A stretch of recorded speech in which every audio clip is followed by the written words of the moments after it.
तो चलिए आज हम डिस्कस करते हैं हिस्ट्री का second chapter, nationalism in India. ये जो आइडिया है इंडिया एक नेशन के रूप में, इसकी सोच आखिर बनी कैसे? देखिए, इंडिया में और ऐसी ही कई दूसरी कॉलोनीज में मॉडर्न नेशनलिज्म का जो ग्रोथ है वो सीधे सीधे एंटी कॉलोनियल मूवमेंट से जुड़ा हुआ था।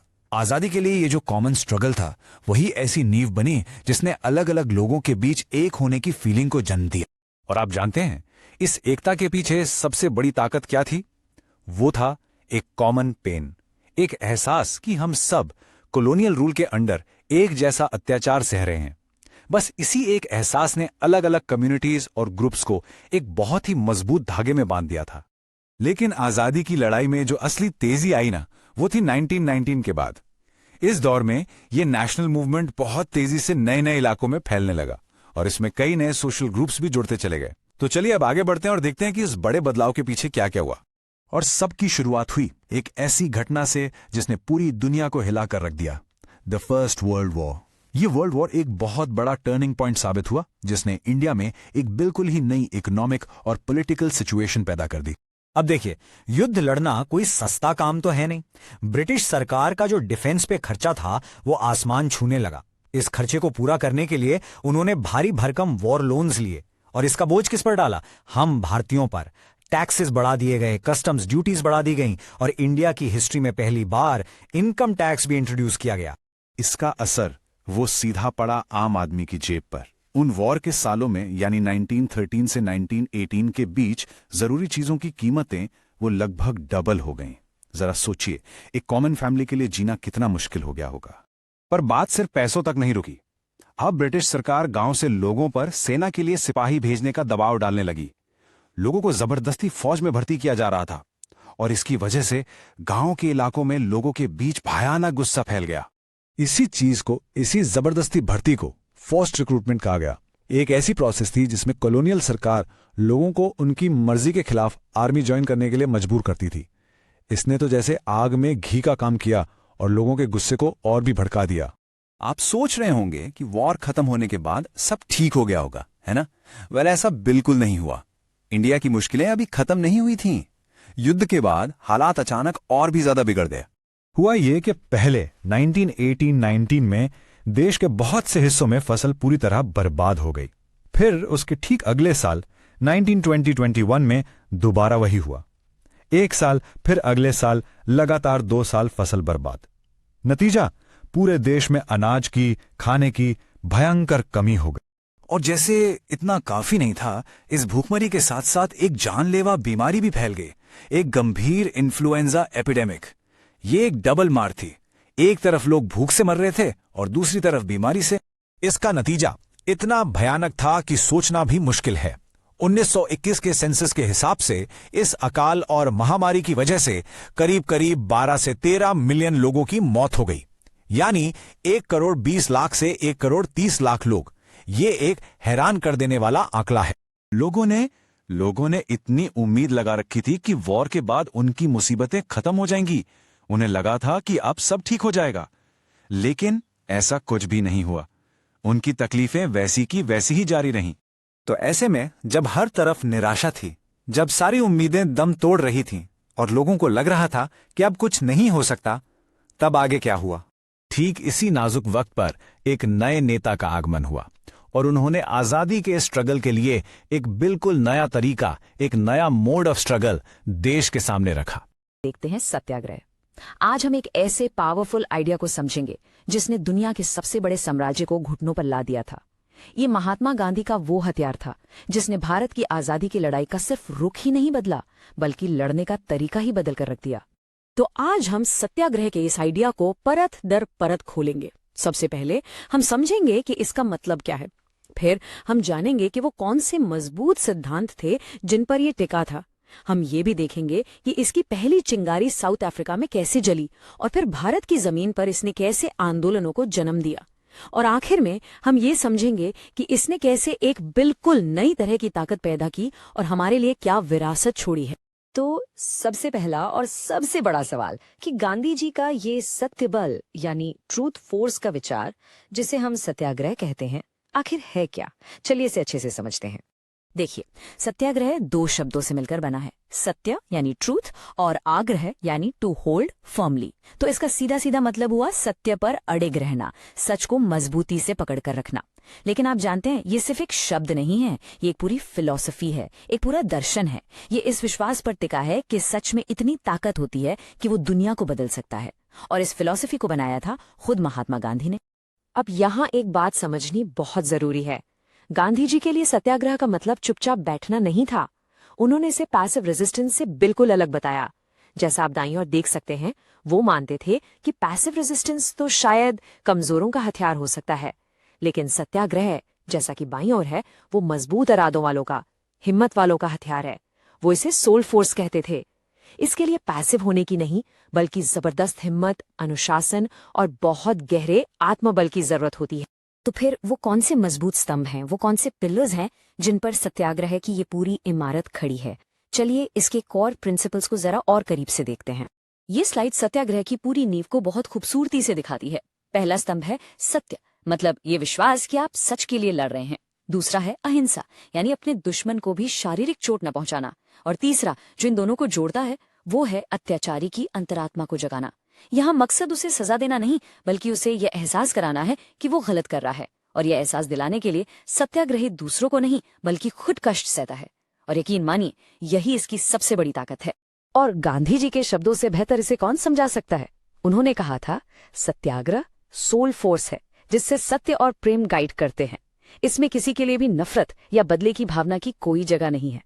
मतलब साफ है, ये लड़ाई किसी इंसान के खिलाफ है ही नहीं, ये लड़ाई तो अन्याय के खिलाफ है। आप जानते हैं, हर महान विचार की एक शुरुआत होती है, एक टेस्टिंग ग्राउंड होता है। तो चलिए अब उस जगह और उस समय में चलते हैं जहां सत्याग्रह ने पहली बार जन्म लिया और उसे आजमाया गया। ये कहानी भारत में नहीं, बल्कि साउथ अफ्रीका में शुरू हुई, जहां गांधी जी ने अपनी जिंदगी के 20 से भी ज्यादा साल गुजारे।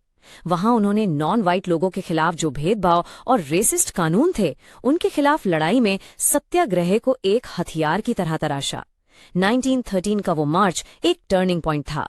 जब सरकार ने गांधी जी को अरेस्ट कर लिया तो उन्हें लगा आंदोलन खत्म हो जाएगा, पर हुआ ठीक उल्टा। हजारों और मजदूर बिना किसी लीडर के भी उस मार्च में शामिल हो गए। यहीं गांधी जी ने सीखा कि सत्याग्रह की असली ताकत किसी एक इंसान में नहीं, बल्कि लोगों की कलेक्टिव विल में है। तो 1915 में जब वो भारत लौटे तो वो अपने साथ सिर्फ एक आइडिया नहीं, बल्कि एक आजमाया हुआ, एक प्रूवन हथियार लेकर आए। भारत आने के बाद गांधी जी ने सीधे कोई बड़ा नेशनल मूवमेंट शुरू नहीं किया। नहीं, वो बहुत स्ट्रेटेजिक थे। उन्होंने पहले पूरे देश का दौरा किया, लोगों को समझा और सत्याग्रह को छोटी छोटी लोकल समस्याओं को सुलझाने के लिए इस्तेमाल किया। ये एक तरह से असली लड़ाई से पहले की तैयारी थी। और इसकी शुरुआत हुई 1917 में बिहार के चंपारण से। वहां उन्होंने ब्रिटिश प्लांटर्स के खिलाफ उन गरीब किसानों का साथ दिया जिन्हें जबरदस्ती नील की खेती करनी पड़ती थी और उनकी जमीन बर्बाद हो रही थी। इसके ठीक बाद उसी साल 1917 में ही वो गुजरात के खेड़ा पहुंचे। वहां फसलें बर्बाद हो गई थीं, प्लेग फैला हुआ था, लेकिन सरकार लगान माफ करने को तैयार नहीं थी। गांधी जी ने किसानों के हक के लिए सत्याग्रह किया और फिर अगले ही साल 1918 में उन्होंने अहमदाबाद के कॉटन मिल वर्कर्स की बेहतर मजदूरी की लड़ाई में उनका नेतृत्व किया। एक के बाद एक इन तीनों आंदोलनों ने पूरे देश को दिखा दिया कि सत्याग्रह काम करता है। ये अब सिर्फ एक थ्योरी नहीं थी, बल्कि एक प्रूवन मेथड बन चुका था। तो चंपारण, खेड़ा और अहमदाबाद की ये जो सफलताएं थीं, ये सिर्फ स्थानीय लोगों की जीत नहीं थी। असल में इन्होंने भारत की आजादी की लड़ाई को एक ऐसी ताकत दी जिसके बारे में पहले किसी ने सोचा भी नहीं था। गांधी जी का जीनियस इसी बात को समझने में था। वो जानते थे कि मिलिट्री स्ट्रेंथ के मामले में, जैसा आप बाईं तरफ देख सकते हैं, भारत ब्रिटिश साम्राज्य का मुकाबला नहीं कर सकता था। तो उन्होंने लड़ाई का मैदान ही बदल दिया। उन्होंने कहा कि हमारी असली ताकत तोपों और बंदूकों में नहीं, बल्कि हमारे नैतिक बल में, हमारी मॉरल स्ट्रेंथ में है, जैसा आप दाईं तरफ देख सकते हैं। सोचिए, लाखों भारतीयों का एक साथ अहिंसा के रास्ते पर चलना, ये वो हथियार था जिसका ब्रिटेन के पास कोई जवाब ही नहीं। तो ये जो शुरुआती सफलताएं थी ना, ये तो बस ट्रेलर थी। इन्होंने उस मजबूत नींव का काम किया जिस पर आजादी के सबसे बड़े आंदोलनों की इमारत खड़ी होने वाली थी। चंपारण, खेड़ा और अहमदाबाद में जो तरीके सीखे गए, जैसे पीसफुल प्रोटेस्ट, जेल भरो आंदोलन, नॉन कॉपरेशन, वही तरीके आगे चलकर नॉन कॉपरेशन मूवमेंट और सिविल डिसोबीडियंस मूवमेंट का ब्लूप्रिंट बने। ये अब सिर्फ कुछ हजार लोगों के आंदोलन नहीं थे, अब करोड़ों भारतीय इन बड़े आंदोलनों में सत्याग्रह के रास्ते पर चल पड़े थे और इसने आजादी की लड़ाई को कुछ नेताओं की लड़ाई से निकालकर आम जनता की लड़ाई बना दिया था। अगला टॉपिक देखते हैं, द रॉलेट एक्ट और जलियांवाला बाग हत्याकांड। जरा सोच के देखिए, एक ऐसा कानून जो इतना जालिम था कि उसने पूरे देश को हिलाकर रख दिया, और उसी से जन्म हुआ एक ऐसे नरसंहार का जिसे सुनकर आज भी रूह कांप जाती है। ये कहानी है साल 1919 की, जब महात्मा गांधी ने एक नए रिप्रेसिव ब्रिटिश कानून के खिलाफ एक नेशन वाइड मूवमेंट शुरू करने का फैसला किया। तो चलिए इस पूरी कहानी को हम 5 हिस्सों में बांटकर समझते हैं। सबसे पहले ये ब्लैक एक्ट आखिर था क्या, फिर इसके खिलाफ आवाज कैसे उठी, उसके बाद ब्रिटिश हुकूमत ने इसका जवाब कैसे दिया, देश भर में इसका क्या असर हुआ, और आखिर में इस पूरी घटना से हमने क्या सीखा और आगे की क्या स्ट्रैटेजी बनी। तो सबसे पहले चलिए देखते हैं कि ये आखिर था क्या जिससे इंडियन लोगों ने काला कानून या ब्लैक एक्ट का नाम दिया। उसमें ऐसी क्या बात थी कि पूरा देश इसके खिलाफ खड़ा हो गया। और बात यह है कि इसको पास किया गया था इंपीरियल लेजिस्लेटिव काउंसिल में, और जितने भी इंडियन मेंबर्स थे उन सब ने इसका विरोध किया, लेकिन उनकी एक न सुनी गई। अंग्रेजों ने इसे जल्दबाजी में पास कर दिया, और इससे हुआ क्या, उन्हें मिल गई अनलिमिटेड पावर किसी भी पॉलिटिकल एक्टिविटी को दबाने की। अब जरा इस एक्ट की पावर को देखिए। इसका मतलब था कि सरकार किसी को भी बिना किसी ट्रायल के, बिना किसी सुनवाई के अरेस्ट कर सकती थी और 2 साल तक जेल में बंद रख सकती थी। आप अपील तक नहीं कर सकते थे। ये तो सीधा सीधा आपके जो बेसिक इंसानी हक हैं उन पर हमला था। तो जब ऐसा अन्यायपूर्ण कानून आया तो इसका जवाब भी कुछ अलग ही होना था, और महात्मा गांधी एक बिल्कुल नया, एक अनोखा तरीका सामने लेकर आए। गांधी जी ने साफ कहा कि ये कानून अन्याय है, गलत है और इसके खिलाफ हम लड़ेंगे, लेकिन हिंसा से नहीं। उन्होंने आह्वान किया एक सत्याग्रह का, मतलब सिविल डिसोबीडियंस, यानी हम शांति से, अहिंसा से इस गलत कानून को नहीं मानेंगे, सच्चाई की ताकत से इसका सामना करेंगे। तो इसकी शुरुआत कैसे हुई? 6 अप्रैल 1919 को एक नेशन वाइड हड़ताल, एक स्ट्राइक से सब कुछ बंद, दुकानें, बिजनेस सब बंद। बड़ी बड़ी रैलीज निकाली गईं और जो रेलवे वर्कशॉप्स के वर्कर्स थे वो भी हड़ताल पर चले गए। आप इमेजिन कीजिए, पूरा देश जैसे एकदम से रुक सा गया था। अब जब इतना बड़ा प्रोटेस्ट हुआ, पूरा देश एक साथ खड़ा हुआ, तो ब्रिटिश सरकार घबरा गई। उन्हें लगा कि उनका कंट्रोल जा रहा है, तो उन्होंने क्या किया? उन्होंने फैसला किया कि इसे ताकत से, जोर जबरदस्ती से कुचल दिया जाए। इस टाइमलाइन को जरा ध्यान से देखिए। सिर्फ 1 हफ्ते के अंदर चीजें कितनी तेजी से बिगड़ गईं। शुरुआत शांति से हुई, लेकिन 10 अप्रैल को अमृतसर में पुलिस ने एक पीसफुल प्रोसेशन पर ही गोलियां चला दी। इसके बाद लोगों का गुस्सा भड़क उठा और वहां भी कुछ हिंसा हुई। और फिर 13 अप्रैल का वो दिन आया, बैसाखी का दिन था। अमृतसर के जलियांवाला बाग में लोग इकट्ठे हुए थे। देखिए, इस भीड़ में हर तरह के लोग थे।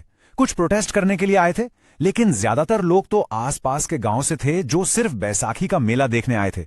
उन बेचारों को तो ये तक नहीं पता था कि शहर में मार्शल लॉ लगा हुआ है, मतलब पूरा कंट्रोल आर्मी के हाथ में है और कोई भी गैदरिंग करना मना है। तभी वहां जनरल डायर अपनी ट्रूप्स के साथ पहुंचा। उसने क्या किया? बाग से बाहर निकलने का जो एक ही रास्ता था उसे बंद करवा दिया, और फिर बिना कोई वार्निंग दिए उस निहत्थी बेखबर भीड़ पर गोलियां चलाने का ऑर्डर दे दिया। वहां सैकड़ों लोग मारे गए, मर्द, औरतें, बच्चे। और जब उससे बाद में पूछा गया कि उसने ऐसा क्यों किया, तो उसका जवाब सुनिए। उसने साफ साफ कहा कि उसका मकसद भीड़ को हटाना नहीं था, उसका मकसद था एक मॉरल इफेक्ट पैदा करना, सत्याग्रहियों के दिमाग में आतंक पैदा करना, एक दहशत का माहौल बनाना। जब जलियांवाला बाग में हुए इस नरसंहार की खबर पूरे देश में फैली, तो जैसे आग लग गई। हर तरफ गुस्सा था, आक्रोश था, और आप ये मान लीजिए कि ये घटना इंडियन फ्रीडम स्ट्रगल का एक बहुत बड़ा टर्निंग पॉइंट साबित हुई। खास करके नॉर्थ इंडिया में सड़कों पर लोग उतर आए। स्ट्राइक्स, पुलिस से झड़पें, सरकारी बिल्डिंग्स पर हमले, ये सब होने लगा। और ब्रिटिश सरकार, उसने इसका जवाब और भी ज्यादा जुल्म से दिया। लोगों को जलील किया गया, उन्हें सड़कों पर नाक रगड़ने, पेट के बल रेंगने पर मजबूर किया गया, पब्लिक में कोड़े मारे गए। हद तो तब हो गई जब गुजरानवाला में एक गांव पर बम तक गिरा दिए गए। अब जब गांधी जी ने देखा कि हिंसा दोनों तरफ से बढ़ती जा रही है, तो वो बहुत दुखी हुए। उनका रास्ता तो अहिंसा का था। उन्हें महसूस हुआ कि देश अभी एक बड़े डिसिप्लिन्ड नॉन वायलेंट मूवमेंट के लिए शायद तैयार नहीं है, और इसी वजह से उन्होंने राउलेट सत्याग्रह को वापस ले लिया। तो राउलेट सत्याग्रह एक तरह से बंद हो गया, लेकिन क्या यह पूरी तरह से फेल हुआ? बिल्कुल नहीं। भले ही वो अपने इमीडिएट गोल में सफल नहीं हुआ, लेकिन इसने आने वाली आजादी की लड़ाई के लिए एक फाउंडेशन तैयार कर दी। इसने कुछ बहुत जरूरी सबक सिखाए। सबसे पहला सबक क्या था? गांधी जी ने रियलाइज किया कि यह मूवमेंट ज्यादातर शहरों और कस्बों तक ही आके रुक गया था। अगर एक सच्चा नेशनल मूवमेंट चलाना है तो उसे देश के कोने कोने तक, गांव-गांव तक पहुंचना होगा।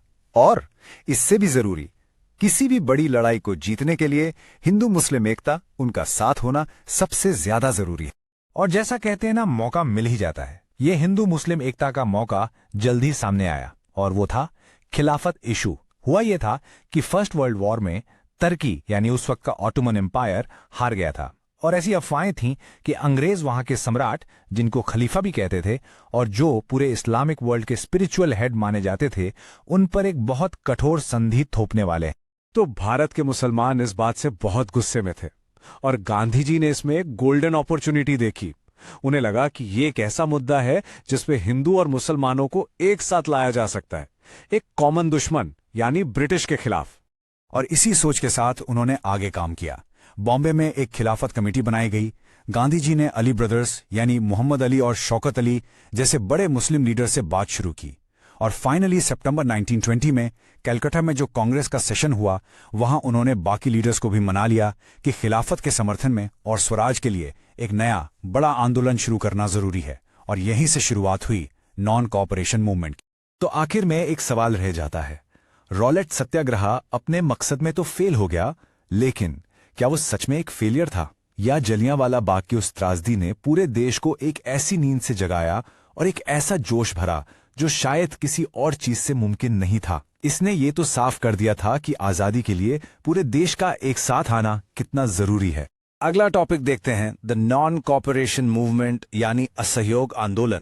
तो इस आंदोलन को ठीक से समझने के लिए हमें सबसे पहले उस जबरदस्त आइडिया को समझना होगा जो इसकी फाउंडेशन था। सोचकर देखिए, एक ऐसा आइडिया जिसने इंडिया के फ्रीडम स्ट्रगल का पूरा रुख ही बदल दिया। तो ये सब शुरू हुआ महात्मा गांधी की फेमस बुक हिंद स्वराज से। इसमें उन्होंने एक बिल्कुल रेवोल्यूशनरी थॉट दुनिया के सामने रखा। उनका कहना था, सुनो, ब्रिटिश हम पर सिर्फ अपनी मिलिट्री पावर की वजह से राज नहीं कर रहे हैं। तो फिर कैसे? उनका जवाब बड़ा सिंपल था, क्योंकि हम यानी हम इंडियंस खुद उनके साथ कोऑपरेट कर। अब इस एक बात ने एक बड़ा सिंपल सा लेकिन बहुत गहरा सवाल खड़ा कर दिया। सोचो, अगर ब्रिटिश राज की फाउंडेशन ही इंडियन कोऑपरेशन है, तो क्या होगा अगर हम इस फाउंडेशन को ही खींच लें? क्या पूरी इमारत गिर जाएगी? और गांधी जी का जवाब एकदम simple but incredibly powerful, non cooperation, असहयोग।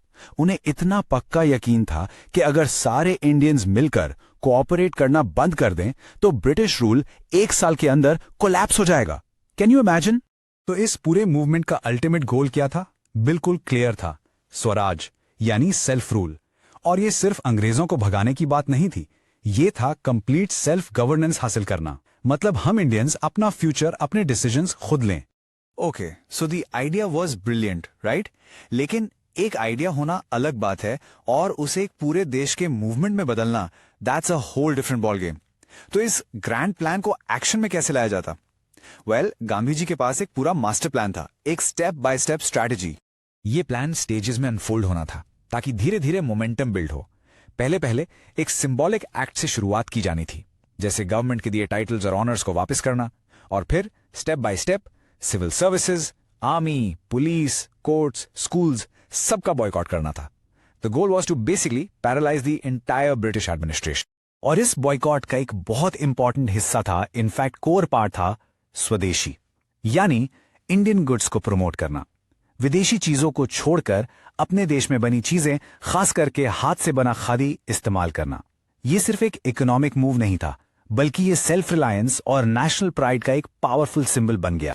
तो गांधी जी का प्लान तो काफी बोल्ड था, लेकिन इसे लोगों ने कैसे लिया?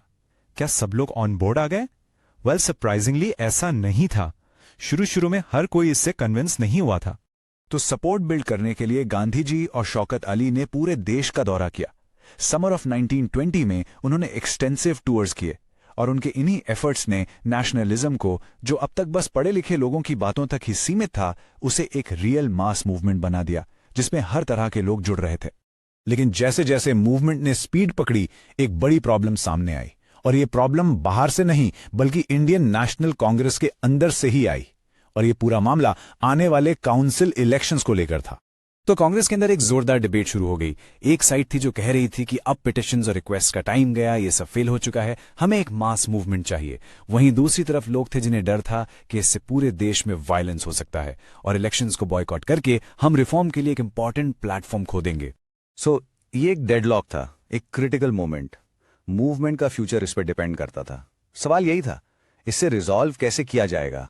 So let's recap the second half of 1920। पहले गांधी जी और शौकत अली का मोबिलाइजेशन टूर, फिर नवंबर में इलेक्शंस को लेकर कांग्रेस में बहस, और ये सब बिल्डअप हो रहा था दिसंबर में होने वाले एक लैंडमार्क कांग्रेस सेशन के लिए। जगह थी नागपुर, जहां एक बड़ा फैसला होना था। और आखिरकार दिसंबर 1920 में नागपुर सेशन में एक कॉम्प्रोमाइज हुआ। काफी बहस के बाद कांग्रेस ने ऑफिशियली नॉन कोऑपरेशन प्रोग्राम को अडॉप्ट कर लिया। ये इंडियन फ्रीडम स्ट्रगल में एक ह्यूज टर्निंग पॉइंट था। और ये डिसीजन सिर्फ मूवमेंट को शुरू करने के बारे में नहीं था, इससे कांग्रेस के अंदर भी एक बड़ा बदलाव आया। पार्टी को रीस्ट्रक्चर किया गया। अब एम यह था कि कांग्रेस सिर्फ एजुकेटेड एलीट लोगों की पार्टी ना रहे, बल्कि आम हिंदुस्तानी की आवाज बने।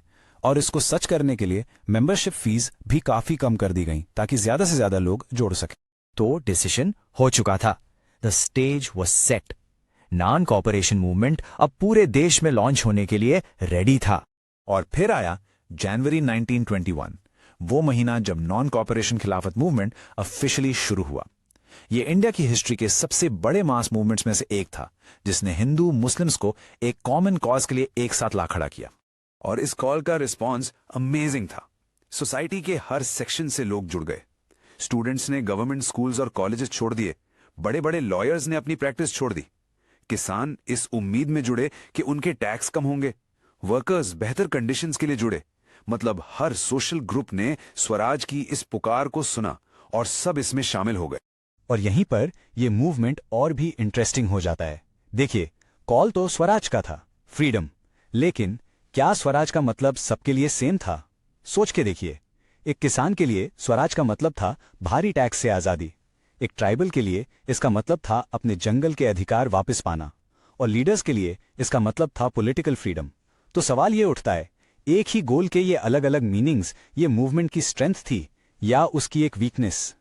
ये एक ऐसा सवाल है जिसके बारे में सोचना बहुत जरूरी है। The non cooperation movement in the towns.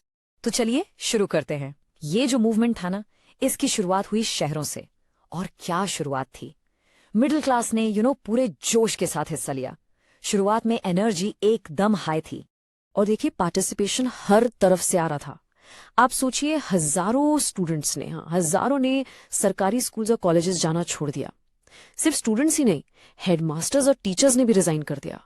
और तो और जो लॉयर्स थे, उन्होंने भी गवर्नमेंट कोर्ट्स में प्रैक्टिस करने से साफ मना कर दिया। मतलब एक पूरी वेव थी प्रोटेस्ट की। अब आते हैं पॉलिटिकल फ्रंट पर। यहां भी बॉयकॉट का असर जबरदस्त था। सोचो, उस टाइम काउंसिल इलेक्शंस होने थे, लेकिन ज्यादातर प्रोविंसेस में लोगों ने उनका पूरी तरह से बॉयकॉट कर दिया। ये अंग्रेजों के लिए एक डायरेक्ट चैलेंज था, बिल्कुल साफ साफ। लेकिन यहां एक ट्विस्ट है। एक जगह ऐसी थी जहां ये बॉयकॉट नहीं हुआ। कहां? मद्रास में। अब सवाल ये उठता है कि आखिर मद्रास में ऐसा क्या अलग था, है ना? तो मद्रास में ऐसी क्या खास बात थी? वहां थी जस्टिस पार्टी। ये पार्टी नॉन ब्राह्मण्स की थी और उनका नजरिया बिल्कुल अलग था। उनको लगा कि यार, ये काउंसिल इलेक्शंस बॉयकॉट करने से अच्छा है कि हम इसमें एंटर करें। क्यों? क्योंकि उन्हें लगा कि यही एक तरीका है थोड़ी पावर हासिल करने का, वो पावर जो उस वक्त ज्यादातर सिर्फ ब्राह्मण्स के पास हुआ करती थी। तो उनके लिए ये एक मौका था। ओके, सो ये तो हुई पॉलिटिक्स की बात। लेकिन इस मूवमेंट का सबसे बड़ा असर शायद इकोनॉमिक फ्रंट पर हुआ।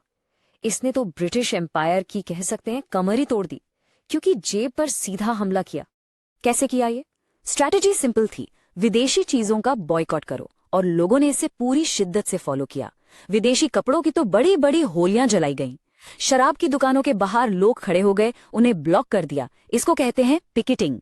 यहाँ तक कि मर्चेंट्स और ट्रेडर्स ने भी विदेशी सामान बेचने या खरीदने से साफ इनकार कर दिया। अच्छा, ये पिकेट वर्ड अभी आया ना, इसका मतलब समझ लेते हैं। पिकेट एक तरह का प्रोटेस्ट होता है जिसमें लोग किसी शॉप या फैक्ट्री का रास्ता रोककर खड़े हो जाते हैं। बेसिकली उन्हें काम ही नहीं करने देते। तो सबका रिजल्ट क्या हुआ, खासकर विदेशी कपड़ों के बॉयकॉट का? रिजल्ट अमेजिंग था।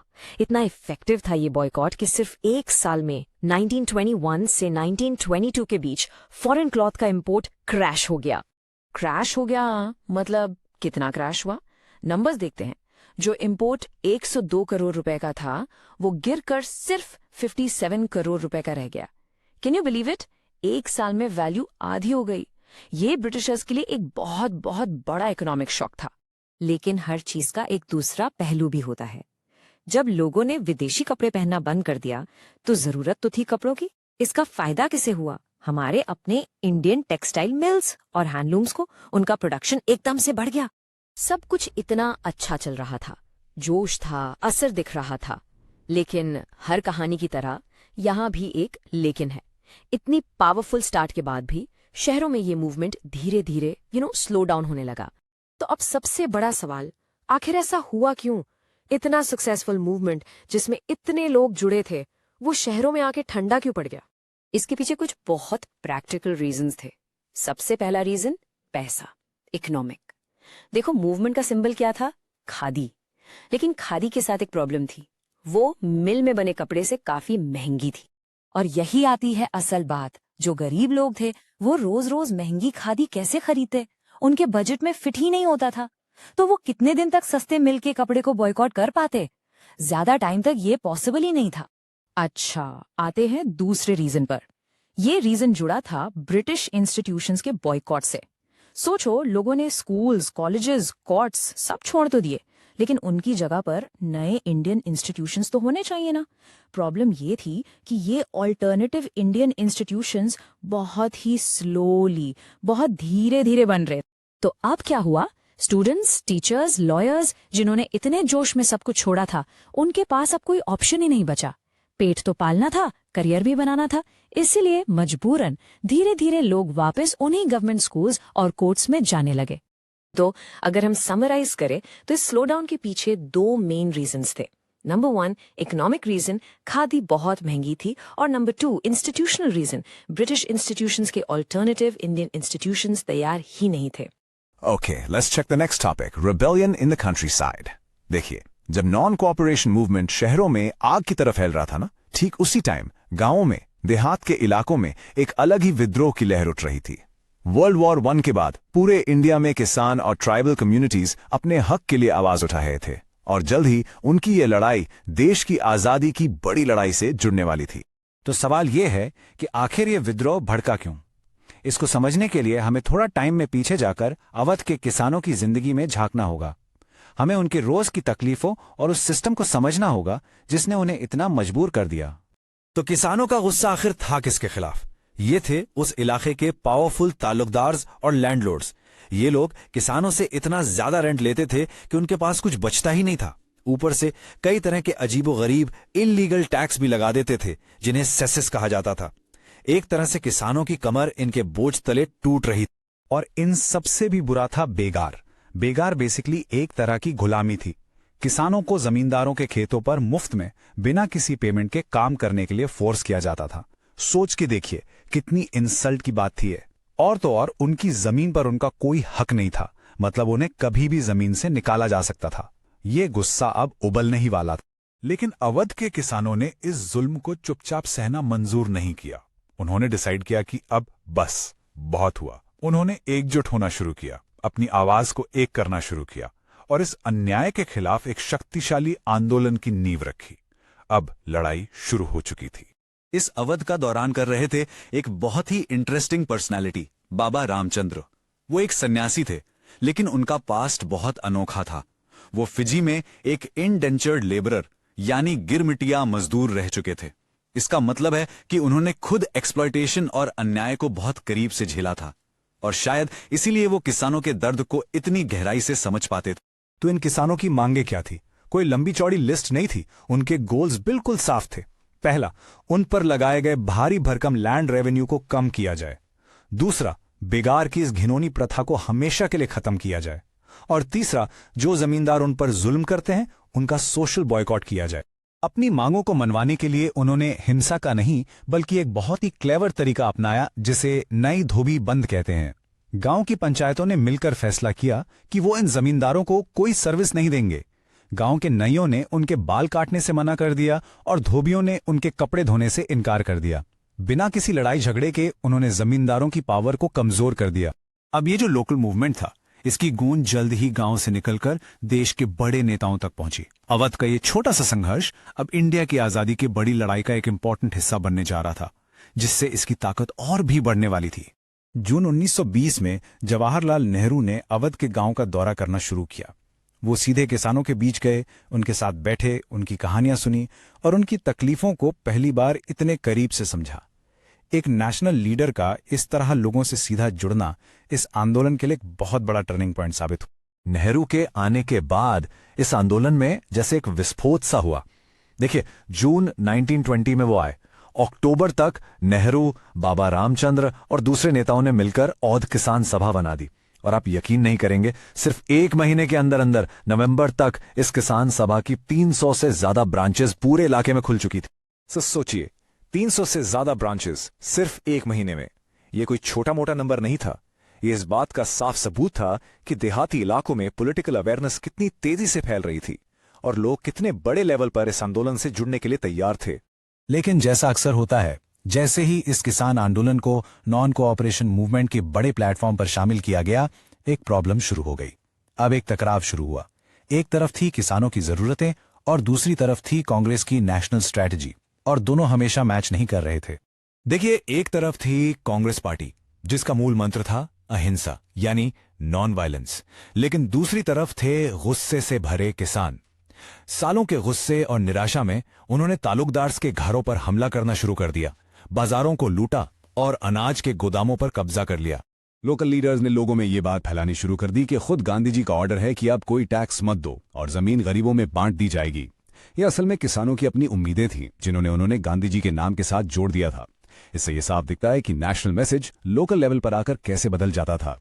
महात्मा गांधी का नाम अब उन कामों को सही ठहराने के लिए इस्तेमाल हो रहा था जिन्हें कांग्रेस लीडरशिप शायद कभी सपोर्ट नहीं करती। ये गांधी जी के प्रभाव की ताकत को तो दिखाता है, लेकिन साथ ही ये भी कि लोग उनके नाम और उनके मैसेज को अपने संघर्ष के हिसाब से कैसे ढाल रहे थे।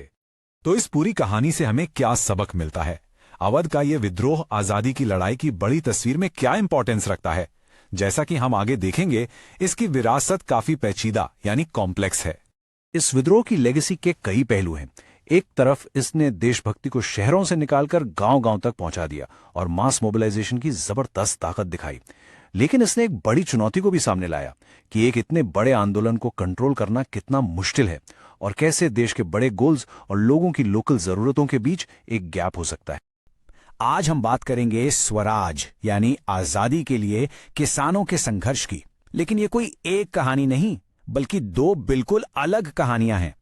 एक तरफ थे रेबल्स जिन्होंने हथियार उठाए और दूसरी तरफ थे रेजिस्टर्स जिन्होंने शांति से विरोध किया। मंजिल तो एक ही थी, स्वराज, पर रास्ते वो बिल्कुल अलग थे। चलिए इनकी लड़ाई की कहानी में गहराई से उतरते हैं। हमारी पहली कहानी शुरू होती है 1920s के दौर में आंध्र प्रदेश की गुडेम हिल्स से। यहां के जंगलों में अंग्रेजों के खिलाफ एक आग फैल रही थी। ये कोई मामूली विरोध नहीं था, ये एक मिलिटेंट गेरिला मूवमेंट था, यानी छापामार युद्ध। ये गांधी जी के अहिंसा के रास्ते से बिल्कुल हटकर था और कांग्रेस इस तरह के संघर्ष को कभी सपोर्ट नहीं करती। तो सवाल यह है कि आखिर यहां के लोगों में इतना गुस्सा था क्यों? वजह थी उनके जंगल, उनका घर। अंग्रेजी सरकार ने बड़े बड़े फॉरेस्ट एरियाज को बंद कर दिया। सोचो, लोगों का अपने ही जंगल में जाना बंद हो गया। ना वो अपने पशु चरा सकते थे, ना ही अपनी रोजी रोटी के लिए लकड़ी या फल ले सकते थे। ये सिर्फ उनके पेट पर लात नहीं थी, ये उनके सादियों पुराने पारंपरिक अधिकारों पर सीधा हमला था। और इस जलते हुए गुस्से में आग में घी का काम किया फोर्स्ड लेबर ने। जब सरकार ने सड़क बनाने के लिए लोगों से बेगार करवाना शुरू किया, यानी बिना किसी पेमेंट के जबरदस्ती काम, बस तभी लोगों के सब्र का बांध टूट गया और उन्होंने विद्रोह का बिगुल फूंक दिया। ऐसे ही माहौल में इस विद्रोह को मिला एक नेता, एक बड़ा ही इंटरेस्टिंग फिगर। उनका नाम था अल्लूरी सीताराम राजू। उनके बारे में ऐसी ऐसी कहानियां सुनाई जाती थी कि लोग उनकी तरफ खिंचे चले आते थे। अब देखिए, राजू के दावे भी गजब के थे। वो कहते थे कि उनके पास कुछ खास शक्तियां हैं। वो कहते थे कि वो बिल्कुल सही एस्ट्रोलॉजिकल प्रिडिक्शंस कर सकते हैं, लोगों को ठीक कर सकते हैं, और यहां तक कि उनका दावा था कि अंग्रेजों की गोलियां भी उन्हें छू नहीं सकती। इन्हीं बातों से प्रभावित होकर लोगों ने उन्हें भगवान का अवतार ही मान लिया। राजू की सोच, उनकी आइडियोलॉजी काफी मिली जुली थी। एक तरफ वो महात्मा गांधी से बहुत ज्यादा इंस्पायर्ड थे। वो उनकी नॉन कोऑपरेशन मूवमेंट की बात करते, लोगों से खादी पहनने और शराब छोड़ने को कहते थे। लेकिन, और ये बहुत बड़ा लेकिन है, दूसरी तरफ उनका साफ साफ मानना था कि भारत को आजादी अहिंसा से नहीं मिल सकती। उनके हिसाब से आजादी सिर्फ ताकत से, बल प्रयोग से ही हासिल की जा सकती थी। इसीलिए गोदम के विद्रोहियों ने पुलिस स्टेशन पर हमले किए, उन्होंने ब्रिटिश अफसरों को मारने की कोशिशें की और स्वराज पाने के लिए अपनी गेरिला वॉरफेयर, अपना छापामार युद्ध जारी रखा। उनका संघर्ष पूरी तरह हिंसा पर टिका हुआ था। लेकिन आखिर में 1924 में राजू को पकड़ लिया गया और अंग्रेजों ने उन्हें फांसी दे दी। भले ही उनका अंत इस तरह हुआ, पर वक्त के साथ वो एक फोक हीरो बन गए, एक लोक नायक जिनकी कहानियां आज भी उस इलाके में सुनाई जाती हैं। तो ये थी गुडेम हिल्स की हिंसा और विद्रोह की कहानी। लेकिन क्या स्वराज पाने का यही एक रास्ता था? बिल्कुल नहीं। चलिए अब गुडेम हिल्स से सीधा चलते हैं गुजरात के बारदोली, जहां 1928 में किसानों ने संघर्ष का एक एकदम अलग रास्ता चुना, अहिंसा का रास्ता। इसे हम बारदोली सत्याग्रह के नाम से जानते हैं। अब इस आंदोलन को समझने के लिए सत्याग्रह का मतलब जानना बहुत जरूरी है। सत्याग्रह का मतलब है गलत, अन्यायपूर्ण कानूनों के खिलाफ नॉन वायलेंट रेजिस्टेंस करना, यानी बिना हिंसा के विरोध करना। ये गुडेम के तरीके से 100% अलग था। तो बारदोली में आखिर प्रॉब्लम क्या थी? यहां की सबसे बड़ी समस्या थी लैंड रेवेन्यू, यानी जमीन पर लगने वाला टैक्स। हुआ ये कि फसल खराब हो गई, लेकिन उसके बावजूद सरकार ने टैक्स में भारी बढ़ोतरी कर दी। अब किसानों के लिए इसे चुकाना बिल्कुल नामुमकिन था, और इसी अन्याय के खिलाफ वो सब एकजुट हो गए। इस मुश्किल वक्त में किसानों का नेतृत्व करने के लिए आगे आए वल्लभ भाई पटेल, और उनकी काबिल लीडरशिप में ये आंदोलन न सिर्फ चला बल्कि एक जबरदस्त सक्सेस साबित हुआ। उन्होंने किसानों को ऑर्गेनाइज किया और उनकी आवाज को वो ताकत दी जिसे अंग्रेज भी नजरअंदाज नहीं कर पाए। साल था 1928। ये आजादी की लड़ाई में एक बहुत ही इंपॉर्टेंट साल था। एक ऐसा मोड़ जहां हथियार नहीं बल्कि अहिंसा की शक्ति ने जीत हासिल करके दिखाई। बारदोली सत्याग्रह की गूंज पूरे देश में सुनाई दी। इस संघर्ष को भारत के अलग अलग हिस्सों से ऐसी सिंपैथी और सपोर्ट मिला जिसने आजादी के पूरे आंदोलन को और भी ज्यादा मजबूत कर दिया। तो हमने दो अलग अलग संघर्ष देखे, गुडेम का विद्रोह और बारदोली का सत्याग्रह। चलिए अब इन दोनों को आमने सामने रखकर कंपेयर करते हैं और समझते हैं कि आजादी के इन दो रास्तों में आखिर फर्क क्या था। इस टेबल से सारी चीजें बिल्कुल साफ हो जाएंगी। देखिए, गुडम में नेता थे अल्लूरी सीताराम राजू, तो बारदोली में थे वल्लभ भाई पटेल। गुडम का संघर्ष हुआ 1920s के शुरू में, जबकि बारदोली का 1928 में। सबसे बड़ा फर्क तरीका, गुडम में हिंसा का इस्तेमाल हुआ, बारदोली में अहिंसा का। गोल में भी थोड़ा फर्क था, गुडम का लक्ष्य पूरा स्वराज था, जबकि बारदोली का फौरी मकसद बढ़े हुए टैक्स का विरोध करना था। और लेगेसी, राजू एक लोक नायक बन गए और बारदोली सत्याग्रह आजादी की लड़ाई में एक मील का पत्थर साबित हुआ। चलो अगला टॉपिक चेक करते हैं, असम के टी गार्डनर्स और उनका आजादी का सपना। तो चलिए सबसे पहले ये समझते हैं कि असम के चाय बागानों में जो वर्कर्स काम करते थे उनकी असलियत क्या थी। उनकी जिंदगी आजाद तो बिल्कुल नहीं थी। सच कहूं तो उनके लिए ये बागान एक कैद खाने जैसा ही था। और इस कैद के पीछे ना एक कानून था, the inland emigration act of 1859। अब इस एक्ट में लिखा क्या था? सिंपल, कोई भी वर्कर बागान मालिक की परमिशन के बिना बागान छोड़कर जा ही नहीं सकता था। और आप खुद सोचिए, ये परमिशन क्या उन्हें कभी मिलती होगी? Almost never. उनकी रोज की जिंदगी बहुत बहुत मुश्किल थी। उनके साथ एक तरह से बंधुआ मजदूरों जैसा बर्ताव होता था। बागानों में ही कैद, सैलरी तो बस नाम की थी। रहने की हालत ऐसी खराब और ऊपर से मारपीट का डर हमेशा बना रहता था। सोच के देखिए, यही उनकी रियलिटी थी। लेकिन फिर कहानी में एक मोड़ आया। धीरे धीरे उन तक नॉन कोऑपरेशन मूवमेंट की खबरें पहुंचने लगीं, और इन खबरों के साथ आई आजादी की एक नई उम्मीद, एक नई आशा की किरण। बहुत जल्द मजदूरों के बीच एक नया विश्वास फैलने लगा, एक अफवाह या कहीं एक उम्मीद कि गांधी राज आ रहा है। उनके लिए ये बस एक स्लोगन नहीं था, बल्कि एक आने वाले अच्छे कल का संकेत था कि उनके बुरे दिन बस अब खत्म होने ही वाले हैं। उनको सच में लगने लगा था कि जल्द ही ब्रिटिश राज का अंत हो जाएगा और फिर सबको अपने अपने गांव में जमीन मिलेगी। आप देखिए, उनके लिए आजादी का मतलब कोई बड़ी पॉलिटिक्स नहीं थी। उनके लिए आजादी का मतलब था घर वापसी, एक बेहतर जिंदगी का वादा। और पता है, यहाँ एक बहुत ही कमाल की बात सामने आती है। ये जो शब्द था ना, स्वराज, इसका मतलब हर किसी के लिए एक जैसा नहीं था। बिल्कुल नहीं। कांग्रेस के लिए स्वराज मतलब ब्रिटिश शासन का एंड, एक बड़ा पॉलिटिकल गोल। लेकिन सोचिए, इन मजदूरों के लिए स्वराज क्या था? उनके लिए इसका मतलब था फ्रीली घूमने का हक, और सबसे जरूरी अपने गांव वापस जाना और वहां अपनी जमीन पाना। देखा कितना अलग नजरिया था। आजादी के इस पर्सनल सपने से इंस्पायर होकर हजारों मजदूरों ने फैसला किया कि अब वो खुद कुछ करेंगे। उन्होंने एक ऐसा कदम उठाया जो उनकी हिम्मत और उनके जज्बे को दिखाता है। उन्होंने सीधा सीधा बगान मालिक की अथॉरिटी को चैलेंज किया, अपनी नौकरी छोड़ दी और बस अपने घरों की तरफ निकल पड़े। उनके लिए ये सफर, आप समझिए, सिर्फ नौकरी छोड़ना नहीं था, ये उनका स्वराज हासिल करने का तरीका था। और इस सफर पर जाते हुए वो गांधी जी का नाम ले रहे थे, स्वतंत्र भारत के नारे लगा रहे थे। ऐसा करके शायद उन्हें खुद भी नहीं पता था, लेकिन वो अपनी इस छोटी सी लड़ाई को देश की आजादी की बड़ी लड़ाई से जोड़ रहे थे। लेकिन उनकी उम्मीदों से भरी ये यात्रा जब ब्रिटिश राज की कठोर सच्चाई से टकराई तो नतीजा बहुत ही भयानक निकला। अपने घर लौटने का वो लंबा सफर जैसा उन्होंने सोचा था वैसा पूरा नहीं हुआ। कहानी ने एक बहुत ही दर्दनाक मोड़ ले लिया। पर हुआ क्या? सबसे पहले उनकी किस्मत ने साथ नहीं दिया। रेलवे और स्टीमर स्ट्राइक्स हो गईं और बेचारे रास्ते में ही फंस गए, कहीं जा ही नहीं सकते थे। फिर कॉलोनियल पुलिस आ गई। उन्होंने इन मजदूरों को घेर लिया और बहुत ही ब्रूटली पीटा, लाठियां बरसाईं और अंत में उन्हें जबरदस्ती उन्हीं बागानों में वापस भेज दिया गया जहां से वो इतनी उम्मीद लेकर निकले थे। तो अब यहाँ एक बहुत जरूरी सवाल उठता है, क्या उनका ये पूरा संघर्ष, ये पूरी कोशिश बेकार गए? बिल्कुल नहीं। भले ही उनका सफर अधूरा रह गया हो, लेकिन उनकी कहानी ने भारत की आजादी की बड़ी कहानी में एक इम्पॉर्टेंट चैप्टर जोड़ दिया। उनका असर उनकी अपनी सोच से कहीं ज्यादा बड़ा था। अन्ना का संघर्ष इतना इम्पोर्टेंट इसलिए था क्योंकि इसने दिखाया कि आजादी की आवाज देश के सबसे कोने कोने तक पहुंच चुकी थी। इसने ये भी साबित किया कि स्वराज का कोई एक मतलब नहीं था, उसके अनेक रूप थे। और सबसे बड़ी बात, इसने एक छोटी सी लोकल समस्या को पूरे देश के फ्रीडम मूवमेंट से इमोशनली कनेक्ट कर दिया। इस ट्रेजेडी के बावजूद उनके इस विद्रोह ने, उनकी इस हिम्मत ने आजादी के लिए चल रहे बड़े संघर्ष को एक नई सोच दी। उनकी कहानी आजाद भारत की कल्पना का एक अनमोल हिस्सा बन गई। Chauri Chaura, the turning point. पता है, ये इंडियन हिस्ट्री की ना एक ऐसी घटना थी जिसने आजादी की लड़ाई का रुख हमेशा के लिए बदल कर रख दिया। तो इस पूरी कहानी को ठीक से समझने के लिए ना पहले इस टाइमलाइन पर एक नजर डालते हैं। ये एक रोड मैप जैसा है।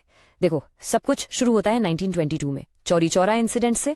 फिर ठीक उसके बाद फरवरी 1922 में ही नॉन कॉपरेशन मूवमेंट को वापस ले लिया जाता है। अब इसका एक रिएक्शन होता है और 1923 में बनती है स्वराज पार्टी। और फिर लेट 1920s आते आते ना कुछ नए पॉलिटिकल क्राइसिस आ जाते हैं जो सब कुछ बदल देते हैं। तो चलिए एक एक करके देखते हैं कि ये सब आपस में कैसे जुड़ा हुआ। तो चलिए शुरुआत करते हैं उस चिंगारी से जिसने आग लगा दी। हम बात कर रहे हैं चौरी चौरा इंसिडेंट की। सच में ये हमारे फ्रीडम स्ट्रगल का एक बहुत ही क्रूशल टर्निंग पॉइंट था। सोचो, एक पल में एक बिल्कुल पीसफुल प्रोटेस्ट हिंसा में बदल गया और इस एक घटना ने पूरे देश की पॉलिटिक्स में एक तूफान ला दिया। तो सवाल यह है कि आखिर ये सब इतनी जल्दी बिगड़ा कैसे? देखिए, शुरुआत तो बिल्कुल शांत थी। नॉन कॉपरेशन वॉलंटियर्स थे, एक लोकल बाजार में आराम से अपना प्रोटेस्ट कर रहे थे। पर मामला तब बिगड़ गया जब पुलिस ने उन पर फायर ओपन कर दिया। अब इसके जवाब में भीड़ तो गुस्सा हो ही जाएगी, राइट? तो गुस्साई भीड़ ने सोचा अब बदला लेना है और उनका वो गुस्सा एक अटैक में बदल गया और उन्होंने सीधा पुलिस स्टेशन को ही आग के हवाले कर दिया। और हिंसा का अंजाम बहुत ही भयानक था। पूरे 22 पुलिसकर्मी इस आग में मारे गए। अब आप सोचिए महात्मा गांधी के बारे में। उन्होंने पूरा का पूरा आंदोलन नॉन वायलेंस यानी अहिंसा के प्रिंसिपल पर खड़ा किया था। उनके लिए ये खबर एक बहुत बड़ा सदमा थी। ये 22 का आंकड़ा सिर्फ एक नंबर नहीं था, ये उनके पूरे मूवमेंट की आत्मा पर, उसकी नींव पर एक चोट। तो जैसे ही चौरी चौरा की ये खबर गांधी जी तक पहुंची, उन्होंने एक डिसीजन लिया, एक ऐसा डिसीजन जो बहुत तेजी से आया और जिस पर इतना विवाद हुआ कि इसने आजादी की लड़ाई का पूरा कोर्स ही बदल कर रख दिया।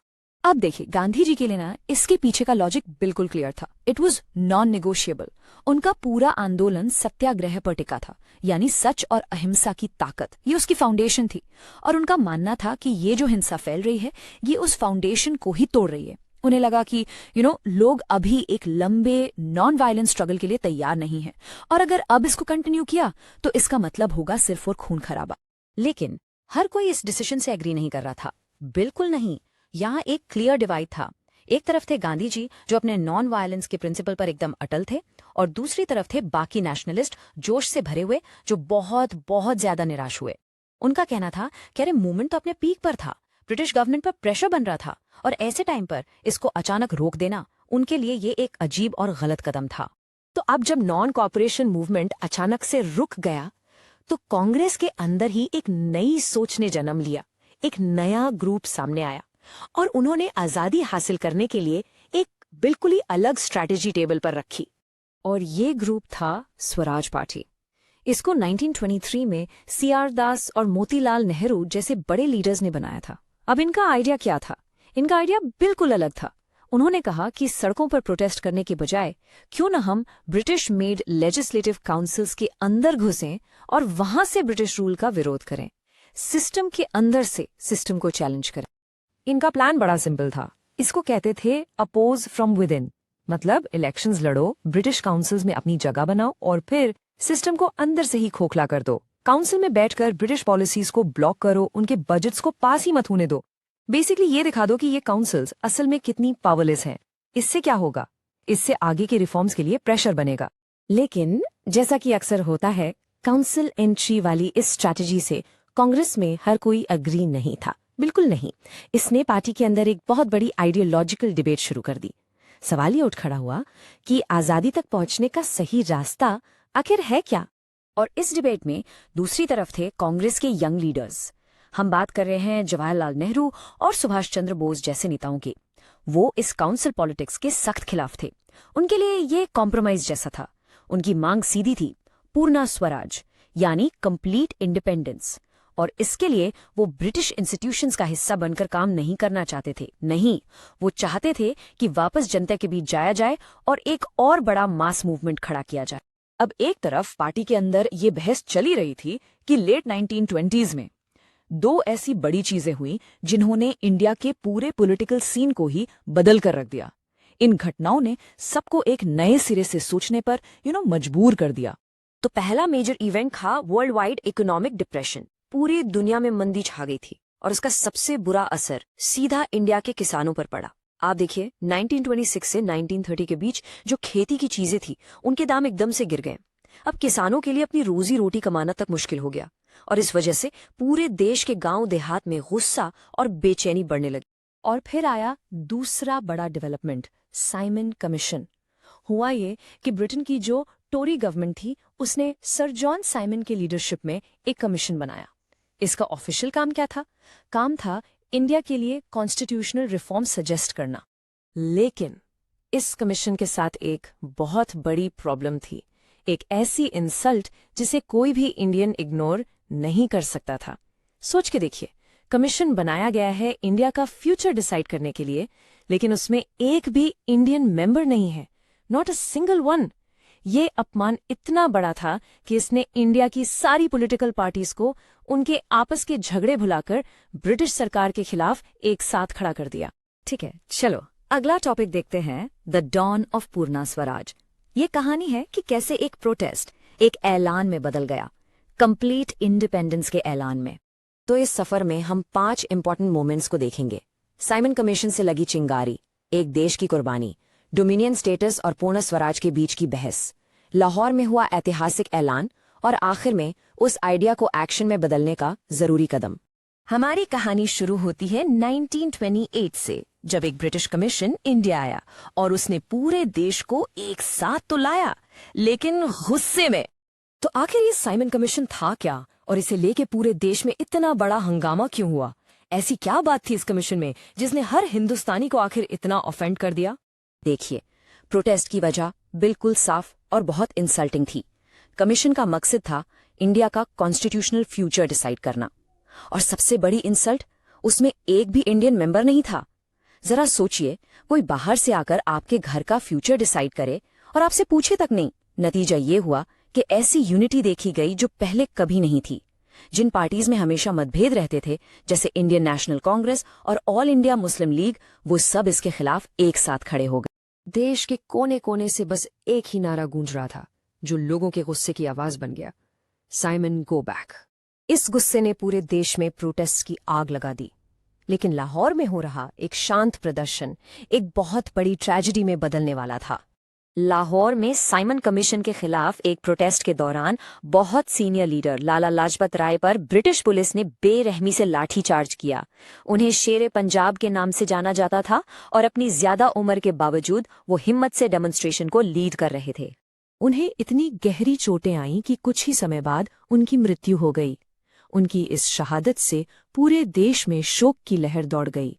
ब्रिटिश विरोधी भावनाएं और भी तेज हो गईं और देश के नौजवान रेडिकलाइज हो गए।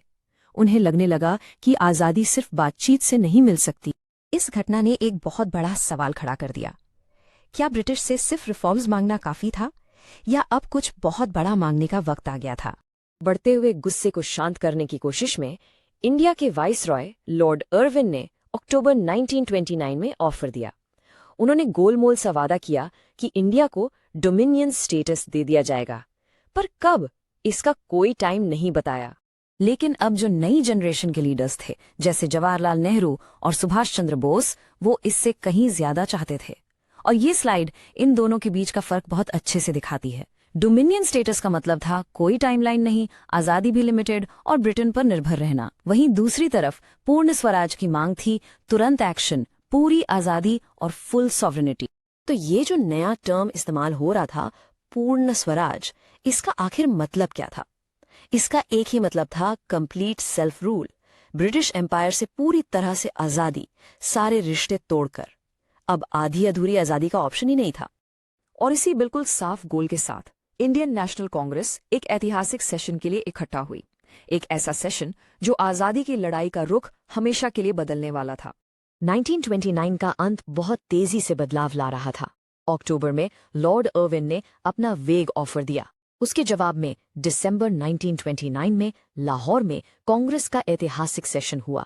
यहीं पर पूर्ण स्वराज का रेजोल्यूशन पास किया गया और ये तय हुआ कि 26 जनवरी 1930 को इंडिपेंडेंस डे के रूप में मनाया जाएगा।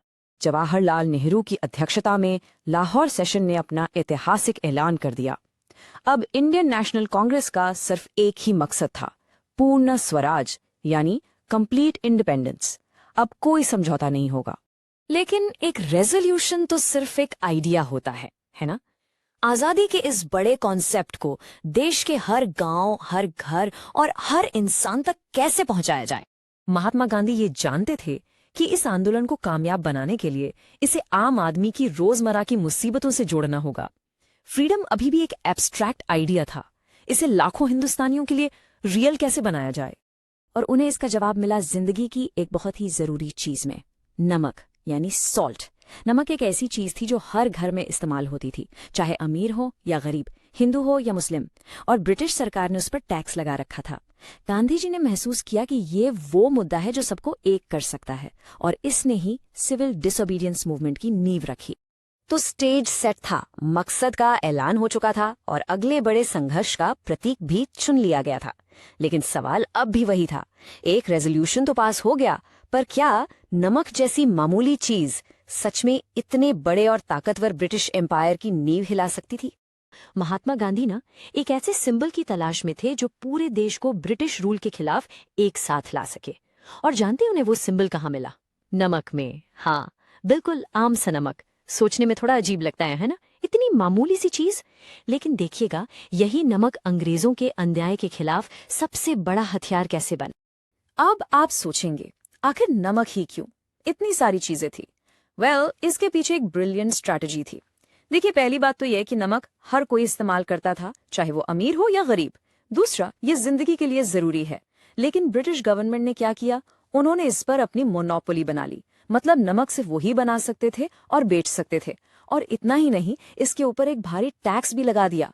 तो ये टैक्स ना अंग्रेजी शासन के जुल्म का, उसके अन्याय का सबसे बड़ा, सबसे चुभने वाला सिंबल बन गया था। लेकिन गांधी जी ने ये आंदोलन अचानक से शुरू नहीं किया। एक्शन लेने से पहले उन्होंने ब्रिटिश सरकार को एक साफ चेतावनी देने का फैसला किया, एक आखिरी मौका। और वो मौका था एक लेटर। 31 जनवरी 1930 को गांधी जी ने उस वक्त के वाइसरॉय लॉर्ड इरविन को एक ऐतिहासिक पत्र भेजा। ये सिर्फ एक लेटर नहीं था, ये एक ऐलान था जिसमें उन्होंने अपनी 11 मांगे रखी थी। ये 11 डिमांड्स भी बहुत स्ट्रेटेजिकली चुनी गई थी। इनका मकसद था इंडिया के हर तबके को, किसानों से लेकर बड़े उद्योगपतियों तक, सबको इस आंदोलन से जोड़ना। कुछ मांगे तो जनरल थीं, जैसे मिलिट्री का खर्चा कम करो। कुछ मांगे किसानों और मजदूरों जैसे स्पेसिफिक ग्रुप्स के लिए थी। लेकिन इन सब में जो सबसे पावरफुल मांग थी, जो हर एक हिंदुस्तानी के दिल को छूती थी, वो थी नमक पर से टैक्स हटाना। Abolish the salt tax. तो गांधी जी का लेटर कोई गुजारिश या रिक्वेस्ट नहीं थी, बिल्कुल नहीं। ये एक अल्टीमेटम था, एक साफ साफ चेतावनी। उन्होंने लिखा कि अगर 11 मार्च तक ये मांगे पूरी नहीं हुई तो कांग्रेस एक full fledged civil disobedience movement शुरू कर देगी। पर वाइसरॉय इरविन ने इस चेतावनी को हल्के में ले लिया, नजरअंदाज कर दिया, और ये उनकी सबसे बड़ी भूल साबित हुई। और जब वाइसरॉय ने गांधी जी की बात सुनने से इनकार कर दिया तो बस इसके जवाब में शुरू हुई इतिहास की सबसे मशहूर यात्राओं में से एक, द सॉल्ट मार्च। तो 12 मार्च 1930 को साबरमती आश्रम से ये हिस्टोरिक मार्च शुरू हुआ। अगले 24 दिनों तक वो हर दिन लगभग 10 मील पैदल चले। सोच सकते हैं आप, रास्ते में वो जिस भी गांव से गुजरते, हजारों की भीड़ उन्हें सुनने के लिए इकट्ठी हो जाती। वहां वो उन्हें स्वराज का असली मतलब समझाते थे। और आखिरकार 6 अप्रैल को वो समुद्र के किनारे दंडी नाम के गांव में पहुंचे। इस यात्रा की शुरुआत गांधी जी ने अपने 78 सबसे डिसिप्लिन्ड और भरोसेमंद वॉलंटियर्स के साथ की थी। सिर्फ 78 लोग। और उन्होंने कुल 240 मील यानी लगभग 390 किलोमीटर का विशाल सफर, वो भी पैदल तय किया। और इस अनोखे सफर को पूरा करने में उन्हें पूरे 24 लंबे दिन लगे। इस एक मार्च ने दुनिया भर का ध्यान भारत की तरफ खींच लिया। तो 24 दिन के इस लंबे सफर के बाद अब वो पल आने वाला था जिसके लिए ये पूरी यात्रा की गई थी। वो पल जब अंग्रेजी कानून को सीधे सीधे तोड़ा जाना था। 6 अप्रैल 1930, जगह थी दांडी का समुद्र तट। गांधी जी समुद्र के पास गए, वो नीचे झुके और समुद्र के पानी से बना हुआ नमक अपनी मुट्ठी में उठा लिया। देखने में तो ये एक छोटा सा सिंपल सा काम था, लेकिन इस एक एक्ट से उन्होंने ब्रिटिश साम्राज्य के कानून को तोड़ दिया। और बस उस एक मुट्ठी नमक के साथ पूरे देश में सिविल डिसओबीडियंस मूवमेंट की शुरुआत हो गई। इसका मतलब था शक्ति का एक बिल्कुल नया रूप, शांति से, बिना किसी हिंसा के, अन्यायपूर्ण कानूनों को मानने से साफ इनकार कर देना। गांधी जी के दांडी में नमक उठाने की खबर जैसे ही फैली, ऐसा लगा जैसे पूरा देश एक नींद से जाग उठा हो। इसका असर इतना ज्यादा पावरफुल था, इतना इमीडिएट, जितना शायद किसी ने सोचा भी नहीं था। इसका असर ना एक लहर की तरह पूरे देश में फैल गया। गांधी जी के इस कदम ने जैसे एक चिंगारी लगा दी थी। देश के कोने कोने में लोगों ने खुद नमक बनाकर कानून तोड़ना शुरू कर दिया। विदेशी सामान का बहिष्कार होने लगा और हजारों लोगों ने अंग्रेजों को टैक्स देने से साफ मना कर दिया। तो आखिर में इस सॉल्ट मार्च की विरासत क्या है, इसकी लेगेसी क्या है? इसने दुनिया को दिखा दिया कि अहिंसा में, नॉन वायलेंस में कितनी ताकत हो सकती है। इसने भारत की आजादी की लड़ाई को इंटरनेशनल स्टेज पर ला खड़ा किया। इसने पूरे देश को एक कॉमन कॉज के लिए एक साथ बांध दिया। और सबसे जरूरी बात, इसने ये साबित कर दिया कि शांति से किया गया विरोध दुनिया के सबसे बड़े साम्राज्य की नींव हिला सकता। सिविल डिसोबीडियंस मूवमेंट यानी सविनय अवज्ञा आंदोलन, ये आप कह सकते हैं भारतीय स्वतंत्रता संग्राम का एक टर्निंग पॉइंट था। एक ऐसा मूवमेंट जिसने ब्रिटिश एम्पायर की जड़ों को हिलाकर रख दिया था। तो ये जो डिफायंस था, ये एक नए तरह का था। ये आजादी की लड़ाई में एक बहुत बड़ा, एक बोल्ड स्टेप था। अब बात सिर्फ हम कोऑपरेट नहीं करेंगे से आगे निकल चुकी थी। अब टाइम था सीधे सीधे ब्रिटिश लॉज को चैलेंज करने का, उन्हें तोड़ने का। तो सिविल डिसोबीडियंस का असल में मतलब क्या है? देखो, इसका मतलब था कि जो भी कॉलोनियल लॉज अनजस्ट हैं, मतलब अन्यायपूर्ण हैं, उन्हें खुले तौर पर एक्टिवली तोड़ा जाए। ये सिंपल नॉन कोऑपरेशन से कई कदम आगे की बात थी। अब इस कंपैरिजन को जरा ध्यान से देखो। जो नॉन कोऑपरेशन मूवमेंट था उसका फोकस था ब्रिटिश इंस्टीट्यूशंस के साथ कोऑपरेट करने से मना करना, मतलब एक तरह से अ पैसिव चैलेंज। लेकिन सिविल डिसओबीडियंस मूवमेंट, इसका फोकस था सीधे कानून तोड़ना। ये एक डायरेक्ट और डेयरिंग चैलेंज था, बिल्कुल आमने सामने की टक्कर। और इस पूरे मूवमेंट को आग लगाने वाली चिंगारी कौन सी थी? वेल, वो थी a single event, the famous salt march. हाँ, वही दांडी मार्च। बस इसी एक घटना ने पूरे देश में अवज्ञा की, डिफायंस की आग फैला दी थी। तो चलो आप देखते हैं कि ये मूवमेंट आगे कैसे बढ़ा। आई मीन इट्स फैसिनेटिंग कि कैसे एक सिंगल एक्ट ऑफ डिफायंस देखते ही देखते एक नेशनल अपराइजिंग, एक राष्ट्रव्यापी आंदोलन में बदल गया। शहरों में तो प्रोटेस्ट के बहुत सारे तरीके अपनाए गए। लोगों ने खुद नमक बनाकर सॉल्ट लॉ तोड़ा, गवर्नमेंट सॉल्ट फैक्ट्रीज के बाहर प्रोटेस्ट किया, विदेशी कपड़ों का बॉयकॉट किया और शराब की दुकानों पर धरना दिया। यहां तक कि स्टूडेंट्स ने भी गवर्नमेंट स्कूल्स और कॉलेजेस को छोड़ दिया। अब जरा ग्रामीण इलाकों माने रूरल एरियाज की बात करते हैं। यहां किसानों ने रेवेन्यू और चौकीदारी टैक्स देने से साफ साफ इनकार कर दिया। सोचो, कई गांव के ऑफिशियल्स ने तो अपनी पोस्ट से रिजाइन तक कर दिया। ये गवर्नमेंट की फाइनेंशियल लाइफलाइन पर एक सीधा हमला था। और ये सिर्फ शहरों और गांवों तक ही नहीं रुका। फॉरेस्ट रीजन्स में ट्राइबल कम्युनिटीज ने कॉलोनियल फॉरेस्ट लॉज को मानने से मना कर दिया। वो रिजर्व फॉरेस्ट में घुसकर लकड़ी इकट्ठा करने लगे और अपने मवेशियों को चराने लगे, अपने ट्रेडिशनल राइट्स को असर्ट करते हुए। जाहिर है, जब आंदोलन इतना फैल गया तो कॉलोनियल गवर्नमेंट घबरा गई और इस घबराहट में उन्होंने वही किया जो वो हमेशा करते थे, जुल्म। अब हम देखेंगे कि ब्रिटिश गवर्नमेंट ने इस डिफायंस का जवाब कैसे दिया। अब इस टाइमलाइन को देखो, ये इवेंट्स का सीक्वेंस बहुत कुछ बताता है। अप्रैल 1930 में अब्दुल गफ्फार खान को अरेस्ट किया गया। उसके फौरन बाद पेशावर में निहत्ती भीड़ पर पुलिस ने फायरिंग कर दी। फिर करीब 1 महीने बाद महात्मा गांधी को भी अरेस्ट कर लिया गया और इसके बाद शोलापुर में इंडस्ट्रियल वर्कर्स ने ब्रिटिश रूल के सिंबल्स पर हमला बोल दिया। पेशावर में जो हुआ वो वाकई में बहुत भयानक था। ये कोट उस सीन को परफेक्टली डिस्क्राइब करता है। Unarmed demonstrators faced armoured cars and police firing, many were killed. मतलब निहत्थे प्रदर्शनकारियों का सामना बख्तरबंद गाड़ियों और पुलिस की गोलियों से हुआ और कई लोग मारे गए। ये ब्रिटिश रिप्रेशन की क्रूरता को साफ साफ दिखाता। यहां एक बहुत इंपॉर्टेंट ग्रुप के बारे में जानना जरूरी है, खुदाई खिदमतगार्स, जिन्हें रेड शर्ट्स भी कहा जाता था। ये अब्दुल गफ्फार खान के फॉलोअर्स थे और इतनी वायलेंस के बीच भी ये डिसिप्लिन और नॉन वायलेंट रेजिस्टेंस के सिंबल बने रहे। तो पॉइंट यह है कि गांधी जी की अरेस्ट का असर बहुत गहरा हुआ, स्पेशली शोलापुर में, जहां वर्कर्स ने police stations, municipal buildings, courts और रेलवेज जैसे कॉलोनियल अथॉरिटी के हर सिंबल पर हमला कर दिया। इसके बाद गवर्नमेंट ने डर और दमन का एक पूरा कैंपेन ही शुरू कर दिया। उनका सिर्फ एक ही मकसद था कि इस आंदोलन को किसी भी तरह एट एनी कॉस्ट कुचल दिया जाए। और इसके लिए उन्होंने बहुत ही ब्रूटल तरीके अपनाए। जो पीसफुल सत्याग्रही थे उन्हें बुरी तरह पीटा गया, महिलाओं और बच्चों पर हमले किए गए और मास अरेस्ट्स मतलब बड़े पैमाने पर गिरफ्तारियां की गईं। जरा इस नंबर को देखिए, 1,100,000। इस मूवमेंट के दौरान करीब करीब 1 लाख लोगों को अरेस्ट किया गया था। यह नंबर हमें मूवमेंट के स्केल और गवर्नमेंट के डर दोनों का अंदाजा देता है। पता है, यह आजादी की लड़ाई का एक ऐसा टर्निंग पॉइंट था जहां पे ना कॉन्फ्लिक्ट भी था और कॉम्प्रोमाइज की कोशिश भी, दोनों चीजें एक साथ हो रही थी। सो पिक्चर दिस, मूवमेंट पूरे जोश में है, अपने पीक पर, और दूसरी तरफ ब्रिटिश गवर्नमेंट पूरी ताकत से उसे दबाना चाहती है। ऐसे में गांधी जी ने एक ऐसा मूव किया जिसे किसी ने एक्सपेक्ट नहीं किया था। चलो देखते हैं कि इस आग के बीच बातचीत की यानी नेगोशिएशन की गुंजाइश कैसे बनी। तो इसकी शुरुआत कैसे हुई? सबसे पहले तो कांग्रेस ने लंदन में हो रही फर्स्ट राउंड टेबल कॉन्फ्रेंस को सीधा सीधा बॉयकॉट कर दिया। उनका कहना था कि इससे कुछ हासिल नहीं होगा। अब इससे ब्रिटिश गवर्नमेंट थोड़ा बौखला गई और उन्होंने मूवमेंट को दबाने के लिए फोर्स का इस्तेमाल शुरू कर दिया। लेकिन उन्हें जल्दी ही समझ आ गया कि गांधी जी के बिना तो कोई सोल्यूशन निकलेगा ही नहीं, और आखिरकार इसी प्रेशर के चलते 5 मार्च 1931 को ऐतिहासिक गांधी इरविन पैक्ट साइन हुआ।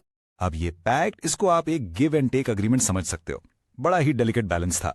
देखो, एक तरफ गांधी जी ने एग्री किया कि ठीक है, हम सिविल डिसोबीडियंस मूवमेंट को सस्पेंड कर देंगे और लंदन में जो नेक्स्ट राउंड टेबल कॉन्फ्रेंस होगी उसमें पार्टिसिपेट भी करेंगे। इसके बदले में गवर्नमेंट ने क्या प्रॉमिस किया? उन्होंने कहा कि हम उन सभी पॉलिटिकल प्रिजनर्स को छोड़ देंगे जिन्होंने कोई वायलेंस नहीं किया था। तो बेसिकली दोनों साइड से एक स्टेप पीछे हटने की कोशिश थी ताकि टेंशन थोड़ा कम हो। तो इस पैक्ट से ना एक होप जगी थी। सबको लगा चलो शायद अब बातचीत से कोई रास्ता निकलेगा। लेकिन जब ये उम्मीद लंदन पहुंची तो डिसअपॉइंटमेंट ने बहुत जल्दी उसकी जगह ले ली। सर, दिसंबर 1931 गांधी जी लंदन पहुंचते हैं इस पैक्ट की कंडीशंस के हिसाब से। और सोच के देखो, वो कांग्रेस के इकलौते रिप्रेजेंटेटिव थे। मतलब पूरे देश की उम्मीदों का बोझ उनके कंधों पर था। हर कोई उनकी तरफ देख रहा था कि क्या वो इंडिया के लिए आजादी का दरवाजा खोल पाएंगे।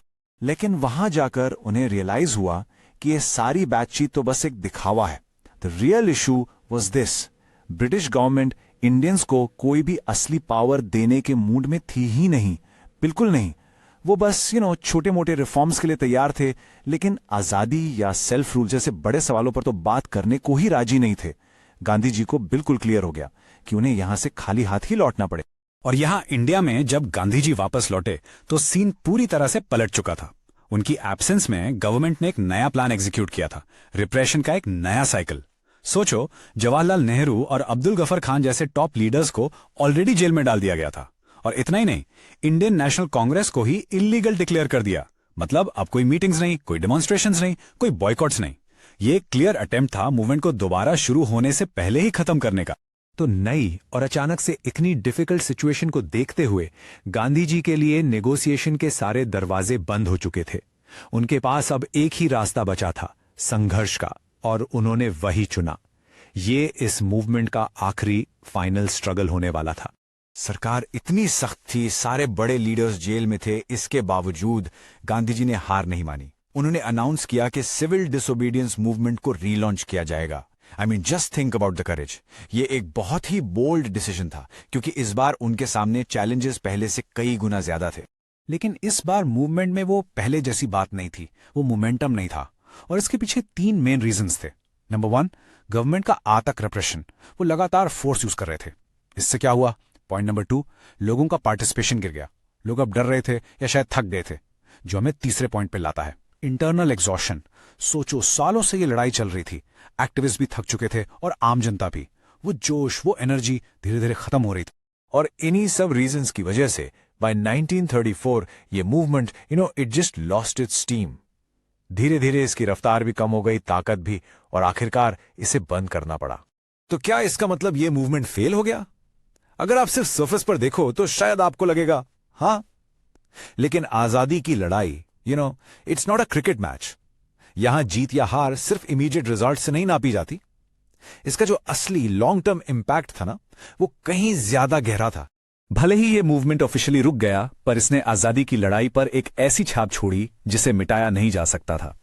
यू कुड से इसने जमीन तैयार की आने वाले और भी बड़े संघर्षों के लिए, जैसे क्विट इंडिया मूवमेंट। ये एक बहुत जरूरी नींव थी। तो असली जीत क्या थी? The real victory was this.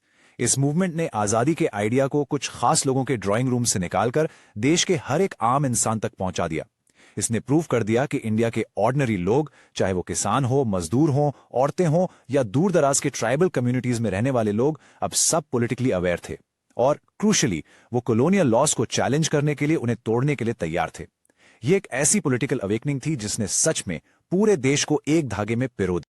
आपने सोचा है कि इस मूवमेंट में इतने सारे अलग अलग सोशल ग्रुप्स ने हिस्सा क्यों लिया था? सबने इसको ज्वाइन तो किया, लेकिन क्या सबके लिए आजादी का मतलब एक ही था? आइए इसे जरा आराम से समझें। तो इस सफर में हम क्या क्या देखेंगे?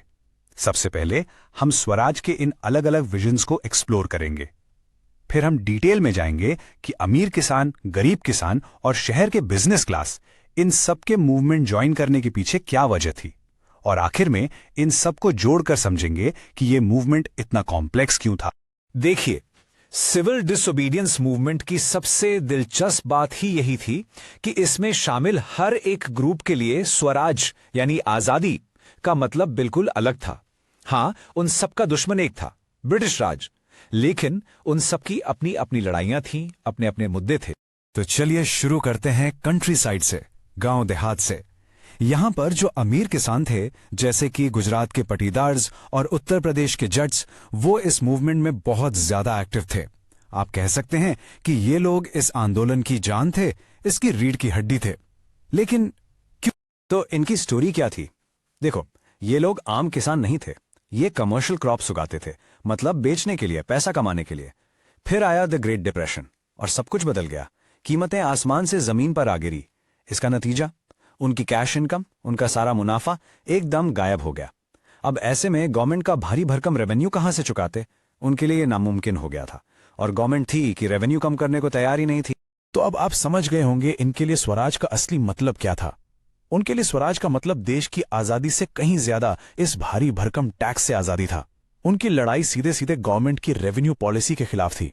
सिंपल सा हिसाब था, आजादी मिलेगी तो ये टैक्स नहीं देना पड़ेगा। लेकिन जैसा अक्सर होता है, कहानी में एक ट्विस्ट आया। शुरू में तो इन लोगों ने पूरे जोश के साथ हिस्सा लिया, अपने गांव को ऑर्गेनाइज किया, बॉयकॉट्स को सपोर्ट किया। पर फिर क्या हुआ? 1931 में जब कांग्रेस ने बिना रेवेन्यू रेट्स कम करवाए मूवमेंट को रोक दिया, तो उन किसानों को लगा कि उनके साथ धोखा हुआ है। उनका सबसे बड़ा मुद्दा तो हल ही नहीं हुआ। इसीलिए जब 1932 में मूवमेंट दोबारा शुरू हुआ ना, तो उनमें से बहुत से लोगों ने पार्टिसिपेट करने से साफ मना कर दिया। अब हम कहानी के दूसरे पहलू पर आते हैं। अमीर किसानों से बिल्कुल अलग गरीब किसानों की दुनिया। ये वो छोटे टेरेंस या शेयर क्रॉपर्स थे जो जमींदारों की जमीन पर खेती करते थे और बदले में उन्हें रेंट यानी लगान देते थे। इनकी समस्या बिल्कुल अलग थी। ये स्लाइड देखिए, इससे बेहतर तरीके से इनका फर्क नहीं समझाया जा सकता। एक तरफ अमीर किसान जो गवर्नमेंट के हाई रेवेन्यू से परेशान थे, और दूसरी तरफ गरीब किसान जिनकी लड़ाई अपने ही जमींदारों के हाई रेंट से थी। डिप्रेशन ने उनकी भी कमर तोड़ दी थी, और वो चाहते थे कि उनका जो रेंट बाकी रह गया है उसे माफ कर दिया जाए। तो इन बेचारे गरीब किसानों के लिए स्वराज का सपना क्या था? उनके लिए स्वराज का मतलब था नो रेंट फ्यूचर, एक ऐसी आजादी जहां उन्हें जमींदारों को लगान न देना पड़े, एक ऐसा कल जहां उनका शोषण, उनका एक्सप्लॉयटेशन ना हो। उनकी लड़ाई डायरेक्ट जमींदार से थी। अब यहां कांग्रेस के लिए एक बड़ी मुश्किल खड़ी हो गई। वो एक दुविधा में फंस गए थे। अगर वो नो रेंट कैंपेन्स का साथ देते तो अमीर किसान और जमींदार जो उनके बड़े सपोर्टर्स थे वो नाराज हो जाते।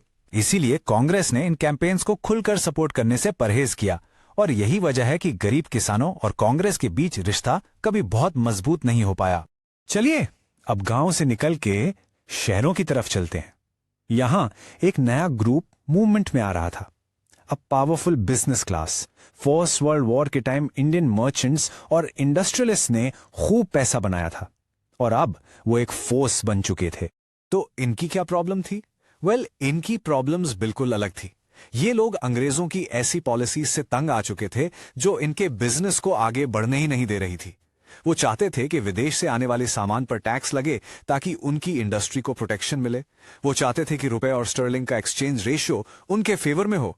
बेसिकली वो इंडियन इकोनॉमी पर से ब्रिटिश कंट्रोल को हमेशा के लिए खत्म करना चाहते थे, और अपने हक के लिए लड़ने के लिए उन्होंने आवाज उठाई, ऑर्गेनाइजेशंस बनाई। 1920 में Indian industrial and commercial Congress, और 1927 में एक बहुत ही इंपॉर्टेंट ऑर्गेनाइजेशन फिक्की यानी federation of the Indian chamber of commerce and industries. इसके पीछे बड़े बड़े नाम थे जैसे पुरुषोत्तम दास, ठाकुर दास और जीडी बिरला। इन लोगों ने मूवमेंट को फाइनेंशियल सपोर्ट भी दिया और विदेशी सामान को खरीदने और बेचने से भी मना कर दिया।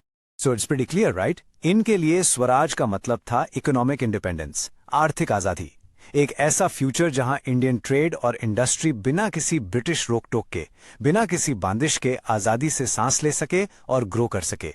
तो अब तक हमने क्या देखा? हमने देखा कि सिविल डिसोबीडियंस मूवमेंट असल में एक मूवमेंट नहीं था, बल्कि ये अलग अलग सपनों का, अलग अलग उम्मीदों का एक संगम था। ऐसा लग रहा था जैसे सब एक ही ट्रेन में सवार तो थे, पर सबकी मंजिल अलग अलग थी। चलिए इस पूरी बात को एक बार आखिरी बार आसानी से समराइज कर लेते हैं। और ये टेबल सब कुछ एकदम क्रिस्टल क्लियर कर देता है। देखिए, रिच पेसेंट्स जिनकी प्राइमरी डिमांड गवर्नमेंट रेवेन्यू कम कराना था, उनके लिए स्वराज का मतलब था हाई टैक्सेस से आजादी। पुअर पेसेंट्स जो चाहते थे कि उनका रेंट माफ हो, उनके लिए स्वराज का मतलब था जमींदार के शोषण से आजादी। और बिजनेस क्लास जिन्हें कॉलोनियल रिस्ट्रिक्शन से छुटकारा चाहिए था, उनके लिए स्वराज था इकोनॉमिक आजादी। तो इसका मतलब क्या हुआ? इसका मतलब यह है कि ये जो अलग अलग विजन्स थे ना, ये इस मूवमेंट की ताकत भी थे और कमजोरी भी। ताकत इसलिए कि इतने सारे अलग अलग लोग आजादी के लिए एक साथ जुड़े, और कमजोरी इसलिए कि इनके आपस में ही मतभेद थे, इनके इंटरेस्ट आपस में टकरा रहे थे। आजादी की लड़ाई इतनी आसान नहीं थी, और उसकी इस कॉम्प्लेक्सिटी को समझने के लिए इन डिफरेंसेस को समझना बहुत जरूरी है। The workers dilemma. चलिए देखते हैं कि देश के इंडस्ट्रियल वर्कर्स इस सिविल डिसोबीडियंस मूवमेंट को ज्वाइन करने में इतना हेजिटेंट, मतलब इतना झिझक क्यों रहे थे। तो देखिए, एक जनरल ऑब्जर्वेशन यह है कि जो इंडस्ट्रियल वर्किंग क्लास थी वो इस मूवमेंट से काफी हद तक दूर रही। हाँ, कुछ एक्सेप्शंस थे जैसे नागपुर, पर ज्यादातर ने दूरी बनाए रखी। तो सबसे बड़ा सवाल यही उठता है, ऐसा क्यों? और इसका जवाब यहां है। ये स्लाइड इनके बीच का कोर कॉन्फ्लिक्ट यानी जो मूल समस्या थी उसको बिल्कुल साफ दिखाती है। देखिए, जैसे जैसे बड़े बड़े इंडस्ट्रियलिस्ट कांग्रेस पार्टी के करीब आ रहे थे, वर्कर्स को लगने लगा कि उनके अपने इंटरेस्ट्स, उनके मुद्दे पीछे छूट रहे हैं। वो बेहतर सैलरी और बेटर वर्किंग कंडीशंस के लिए लड़ रहे थे, लेकिन उन्हें फील हो रहा था कि कांग्रेस तो बिजनेस लीडर्स की फाइनेंशियल बैकिंग को ज्यादा इंपॉर्टेंस दे रही है। लेकिन ये पूरी कहानी नहीं है। इतनी झिझक के बावजूद कई सारे वर्कर्स ने पार्टिसिपेट किया। बस फर्क ये था कि उन्होंने सिलेक्ट करके और अपनी शर्तों पर ऑन देयर ओन टर्म्स हिस्सा लिया। अंकिनी गांधी जी के कुछ आइडियाज अपनाए, जैसे विदेशी सामान का बॉयकॉट करना, लेकिन उसे अपने स्ट्रगल्स के साथ जोड़ दिया। जैसा कि हमने 1930 में रेलवे वर्कर्स की स्ट्राइक और 1932 में डॉक वर्कर्स की स्ट्राइक में देखा। यहां तक कि छोटा नागपुर के टिन माइंस में हजारों वर्कर्स ने गांधी कैप पहनी और प्रोटेस्ट रैलीज ज्वाइन की। मतलब नेशनलिस्ट सिंबल्स को अपनी डिमांड्स के साथ मिक्स कर दिया। और यही तो सबसे इंपॉर्टेंट बात है। वर्कर्स के लिए स्वराज का मतलब सिर्फ अंग्रेजों से पॉलिटिकल आजादी नहीं था। उनके लिए स्वराज का मतलब था इकोनॉमिक जस्टिस, मतलब कम सैलरी और खराब वर्किंग कंडीशंस के खिलाफ एक लड़ाई, उनकी रोजमर्रा की मुसीबतों से आजादी। लेकिन कांग्रेस यहां एक मुश्किल स्थिति में थी। वो एक टाइट रोप पर चल रही थी। वो वर्कर्स की डिमांड्स को अपने प्लेटफॉर्म में पूरी तरह से शामिल करने से कतरा रही थी। क्यों? क्योंकि उन्हें डर था कि इससे इंडस्ट्रियलिस्ट नाराज हो जाएंगे, जो उनके लिए इंपॉर्टेंट फाइनेंशियल बैकर्स थे। और इसका नतीजा यह हुआ कि वर्कर्स ने हिस्सा तो लिया, पर वो मेन स्ट्रीम मूवमेंट के किनारे पर ही रहे। चलिए अब इस मूवमेंट के एक और बहुत ही सिग्निफिकेंट पहलू पर चलते हैं, द राइज ऑफ वुमेन। सच पूछो तो सिविल डिसोबीडियंस मूवमेंट की सबसे डिफाइनिंग फीचर्स में से एक था। पहली बार इतने लार्ज स्केल पर औरतों का पार्टिसिपेशन। गांधी जी के सॉल्ट मार्च के दौरान हजारों औरतें अपने घरों से बाहर निकली उन्हें सुनने के लिए। ये एक बहुत बड़ा बदलाव था, एक मॉन्यूमेंटल शिफ्ट। इससे पहले कभी भी इतनी बड़ी संख्या में औरतें किसी नेशनल मूवमेंट से नहीं जुड़ी थीं। और ये स्लाइड बहुत अच्छे से दिखाती है कि कैसे वो सिर्फ सुनने वालों से एक्टिव पार्टिसिपेंट्स बन गईं। उन्होंने प्रोटेस्ट मार्चेस ज्वाइन किए, कानून तोड़कर नमक बनाया, विदेशी कपड़ों और शराब की दुकानों के बाहर धरने दिए, और बहुत सी तो जेल भी गईं। और ये औरतें अलग अलग बैकग्राउंड से आई थीं। शहरों में ज्यादातर हाई कास्ट पढ़ी लिखी फैमिलीज से थीं। वहीं गांव के इलाकों में अमीर किसान परिवारों की औरतें आगे आईं। इससे साफ पता चलता है कि गांधी जी की आवाज सोसाइटी के हर तबके तक पहुंची थी। लेकिन एम्पावरमेंट की इस कहानी में एक पैराडॉक्स भी है, एक विरोधाभास। चलिए इसका मतलब समझते हैं। गांधी जी की पुकार से इंस्पायर होकर बहुत सी औरतों ने नेशनल मूवमेंट में हिस्सा लेने को एक सेक्रेड ड्यूटी, यानी एक पवित्र कर्तव्य मानना शुरू कर दिया। उन्हें लगा कि देश की सेवा करना उनकी एक नैतिक जिम्मेदारी है। और यहां आकर वो पैराडॉक्स बिल्कुल क्लियर हो जाता है। एक तरफ तो औरतें पब्लिक रोल में आ रही थीं, सड़कों पर प्रोटेस्ट कर रही थीं, लेकिन दूसरी तरफ खुद गांधी जी का यह मानना था कि एक औरत का प्राइमरी ड्यूटी, उसका असली कर्तव्य घर की देखभाल करना है, एक अच्छी मां और एक अच्छी पत्नी बनना है। और यही सोच कांग्रेस लीडरशिप में भी दिखाई देती थी। एक लंबे समय तक कांग्रेस ने औरतों को ऑर्गेनाइजेशन के अंदर अथॉरिटी वाली पोजीशंस देने से परहेज किया। उनकी प्रेजेंस को बस सिंबॉलिक माना जाता था। मतलब मूवमेंट की इमेज के लिए तो अच्छा है, पर डिसीजन मेकिंग में उन्हें इक्वल पार्टनर नहीं समझा जाता था। तो चलिए अब इस सब को एक साथ जोड़ते हैं और इस मूवमेंट की कॉम्प्लेक्स लेगेसी को देखते हैं। इन दोनों ग्रुप्स, वर्कर्स और वुमेन के पार्टिसिपेशन से आखिर में हमें क्या पता चलता है? तो आखिर में हमें 3 की टेकअवेज मिलते हैं। पहला, वर्कर्स और वुमेन के जुड़ने से फ्रीडम स्ट्रगल का सोशल बेस बहुत ज्यादा बड़ा हो गया। दूसरा, इससे वर्कर्स के क्लास इश्यूज पर कांग्रेस की सीमाएं, उनकी लिमिटेशंस सामने आ गईं।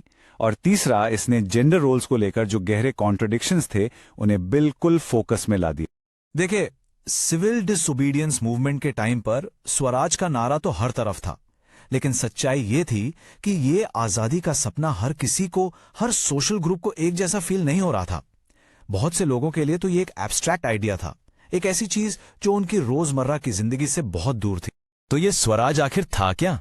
सिंपल शब्दों में, स्वराज का मतलब था सेल्फ रूल, अपना शासन। यही इंडियन नेशनल कांग्रेस के पूरे फ्रीडम स्ट्रगल का सबसे बड़ा गोल था, ब्रिटिश राज से पूरी तरह पॉलिटिकल आजादी पाना। लेकिन यहां एक बहुत बड़ा सवाल उठता है, स्वराज के इस बड़े सपने में वो कौन लोग थे जो पीछे छूट रहे थे? ऐसा कौन सा ग्रुप था जिसे लग रहा था कि ये आजादी उनके लिए है ही नहीं? वो कम्युनिटी थी दलित्स। दलित इस शब्द का मतलब ही होता है दी ऑप्रेस्ड, यानी जिसे सदियों से दबाया गया हो। 1930s के आसपास उस कम्युनिटी ने, जिसे पहले अनटचेबल्स कहा जाता था, अपने लिए इस नाम को चुना। ये उनकी अपनी आवाज, अपनी पहचान थी। अब देखिए, उस वक्त की सबसे बड़ी political party Indian national Congress अक्सर दलित मुद्दों को अनदेखा कर देती थी। उन्हें एक डर था कि अगर उन्होंने इस इशू को ज्यादा उठाया तो जो कंजर्वेटिव हाई कास्ट हिंदूज थे, जिन्हें सनातनीज कहते थे, वो उनसे नाराज हो जाएंगे और उनका सपोर्ट चला जाएगा। इस सिचुएशन को एड्रेस करने के लिए महात्मा गांधी का अपना एक तरीका था। उनका रास्ता जमीर का था, एक मॉरल क्रूसेड का। वो हिंदू धर्म में बाहर से नहीं बल्कि अंदर से सुधार लाना चाहते थे। और इस स्लाइड पर गांधी जी का व्यू एकदम साफ दिखता है। उन्होंने कहा था, स्वराज 100 साल तक नहीं आएगा अगर अनटचेबिलिटी को खत्म नहीं किया गया। मतलब उनके लिए असली स्वराज सिर्फ पॉलिटिकल आजादी नहीं बल्कि सामाजिक बुराइयों से आजादी भी थी। तो आखिर गांधी जी ने किया क्या? उन्होंने दलित्स को एक नया नाम दिया, हरिजन, यानी भगवान के बच्चे। उन्होंने मंदिरों में उनकी एंट्री के लिए आंदोलन चलाए, पब्लिक वेल्स, सड़कों और स्कूल्स तक सबकी पहुंच के लिए लड़ाई की। इतना ही नहीं, उन्होंने खुद टॉयलेट साफ किए ताकि सफाई कर्मचारियों के काम को इज्जत मिल सके। उनका पूरा फोकस अपर कास्ट से अपील करने पर था कि वो इस पाप को छोड़ दें। और अब आते हैं दूसरी तरफ, डॉक्टर BR अंबेडकर। उनका रास्ता बिल्कुल अलग था। उनकी लड़ाई लोगों का दिल बदलने की नहीं थी बल्कि पॉलिटिकल पावर हासिल करने की थी। ये एक पॉलिटिकल फाइट थी अपने हक और रिप्रेजेंटेशन के लिए। अंबेडकर जैसे कई दलित लीडर्स का साफ मानना था कि सिर्फ मॉरल रिफॉर्म से, यानी लोगों का दिल बदलने से, काम नहीं बनेगा। उन्हें असली बदलाव के लिए पॉलिटिकल पावर यानी राजनीतिक ताकत चाहिए थी।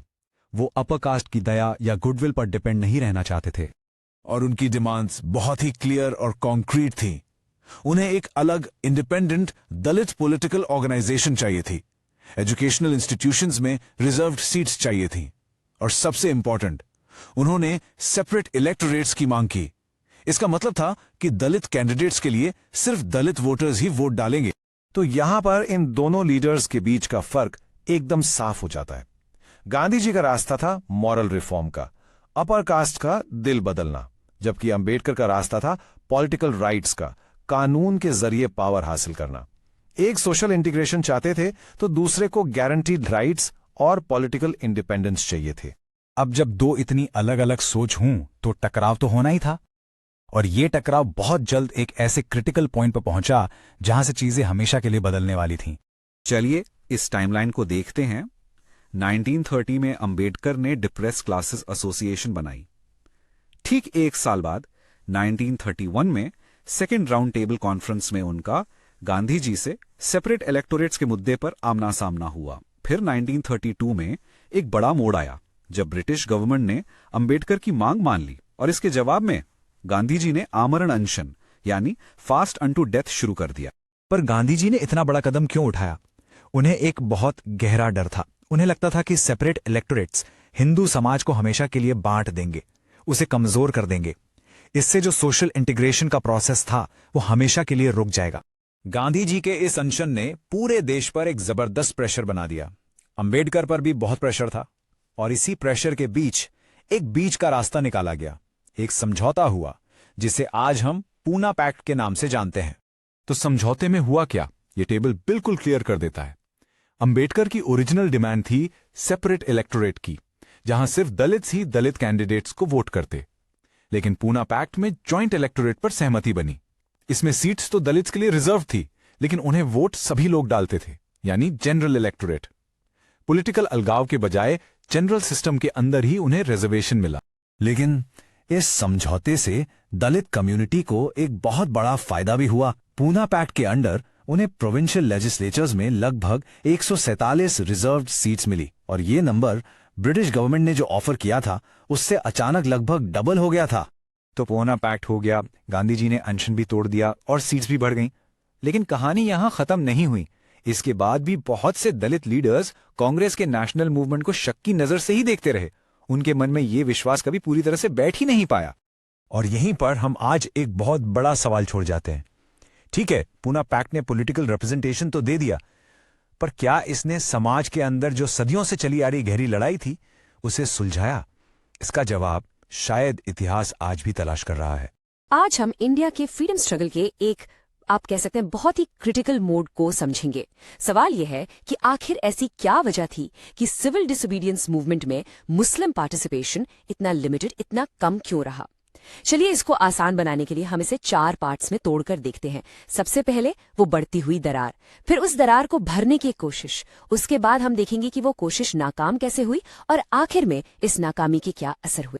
ठीक है, तो सबसे पहले पार्ट 1। चलिए शुरुआत करते हैं उस दौर से जहां से इस दरार की शुरुआत हुई, जब एकता की बुनियाद आप कह सकते हैं कमजोर पड़ने लगी थी। देखिए, नॉन कॉपरेशन खिलाफत मूवमेंट जो था वो हिंदू मुस्लिम एकता का एक बहुत बड़ा सिंबल था, राइट। लेकिन जैसे ही वो मूवमेंट धीमा पड़ा, खत्म हुआ, तो एक पॉलिटिकल वैक्यूम सा बन गया। और इसके ठीक बाद मुस्लिम कम्युनिटी के एक बड़े हिस्से को ये फील होने लगा कि उन्हें नेशनल पॉलिटिक्स में साइडलाइन किया जा रहा है, अलग थलग किया जा रहा है। और आप देखेंगे कि मिड 1920s तक आते आते ये एहसास और भी गहरा हो गया। इसकी वजह ये थी कि कांग्रेस उस वक्त हिंदू महासभा जैसे संगठनों के काफी करीब दिखने लगी। इसके साथ ही माहौल भी बिगड़ रहा था। जगह जगह जोशीले मिलिटेंट रिलीजियस प्रोसेशंस निकलने लगे और इन सब का नतीजा क्या हुआ? शहरों में कम्युनल रायट्स यानी दंगे आम हो गए। तो इन सब चीजों ने मिलकर दोनों कम्युनिटीज के बीच शक और अविश्वास की एक बहुत ही गहरी खाई खोद दी। लेकिन इस अंधेरे के बीच भी उम्मीद की एक किरण अभी भी बाकी थी। एक आखिरी बहुत ही सीरियस कोशिश की गई इस बिगड़ते हुए रिश्ते को बचाने की, और वो साल था 1927।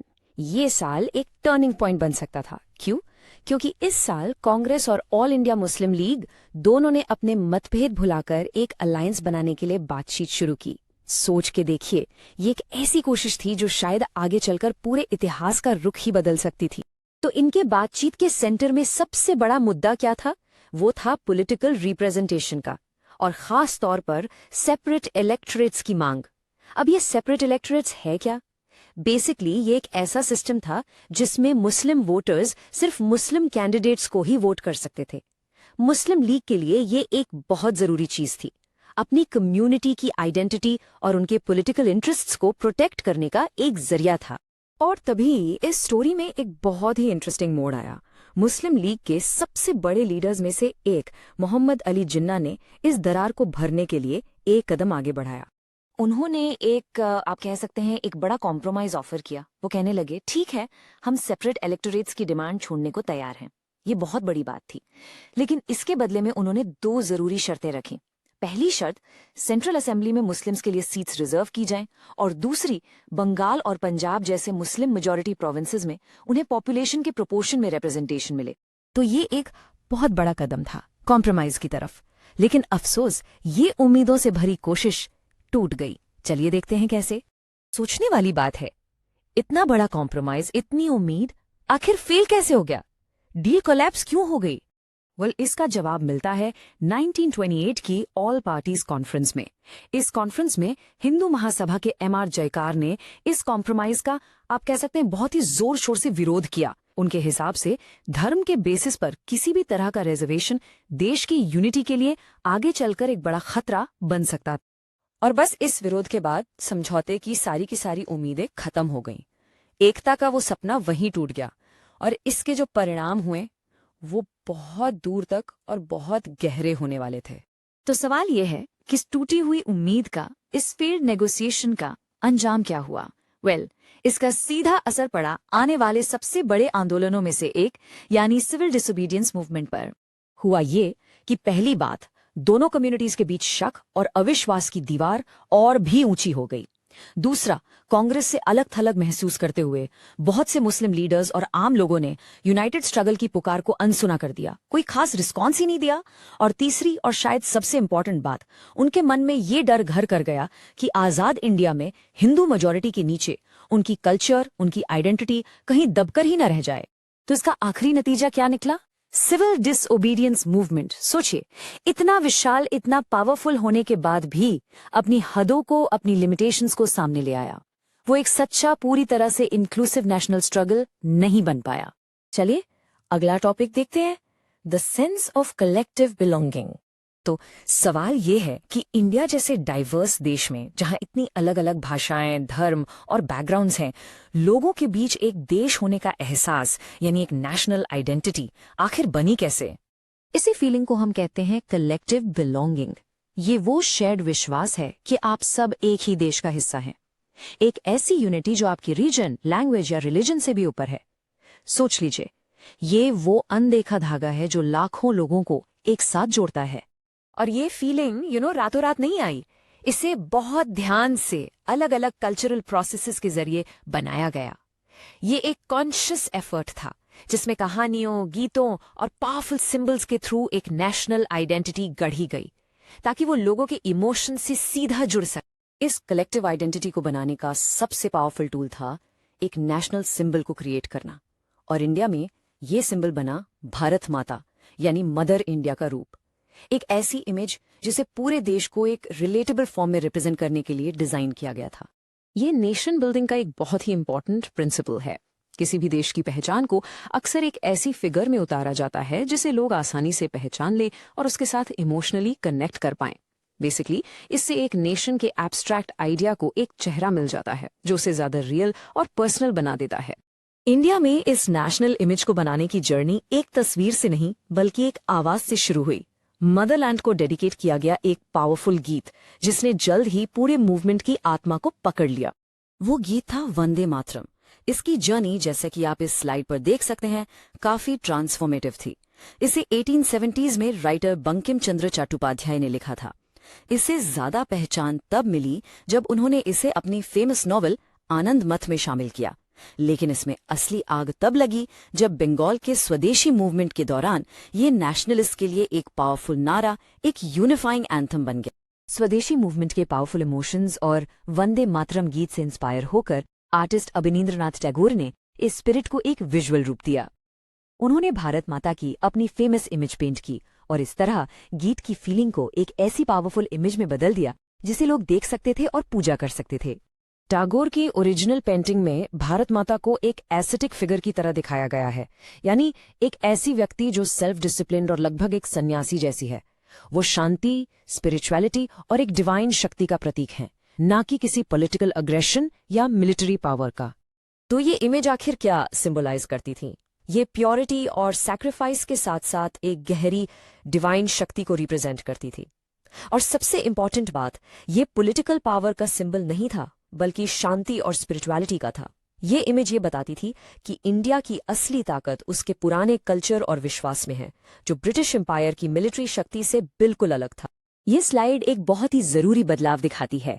टैगोर का ओरिजिनल विजन एक स्पिरिचुअल फिगर का था, लेकिन टाइम के साथ जब इस इमेज को प्रिंट्स और पोस्टर्स में मास प्रोड्यूस किया गया तो ये बदल गई। उन्हें अक्सर ट्राई कलर फ्लैग पकड़े हुए और इंडिया के मैप पर खड़ा दिखाया जाने लगा। इससे वो एक ज्यादा पॉलिटिकल सिंबल बन गई और इस नई इमेज की प्रति डिवोशन, देशभक्ति या नेशनलिज्म को एक्सप्रेस करने का एक साफ तरीका बन गया। लेकिन नेशनलिज्म सिर्फ विजुअल सिंबल्स पर नहीं बना था, इसकी जड़ें कहानियों में भी थीं।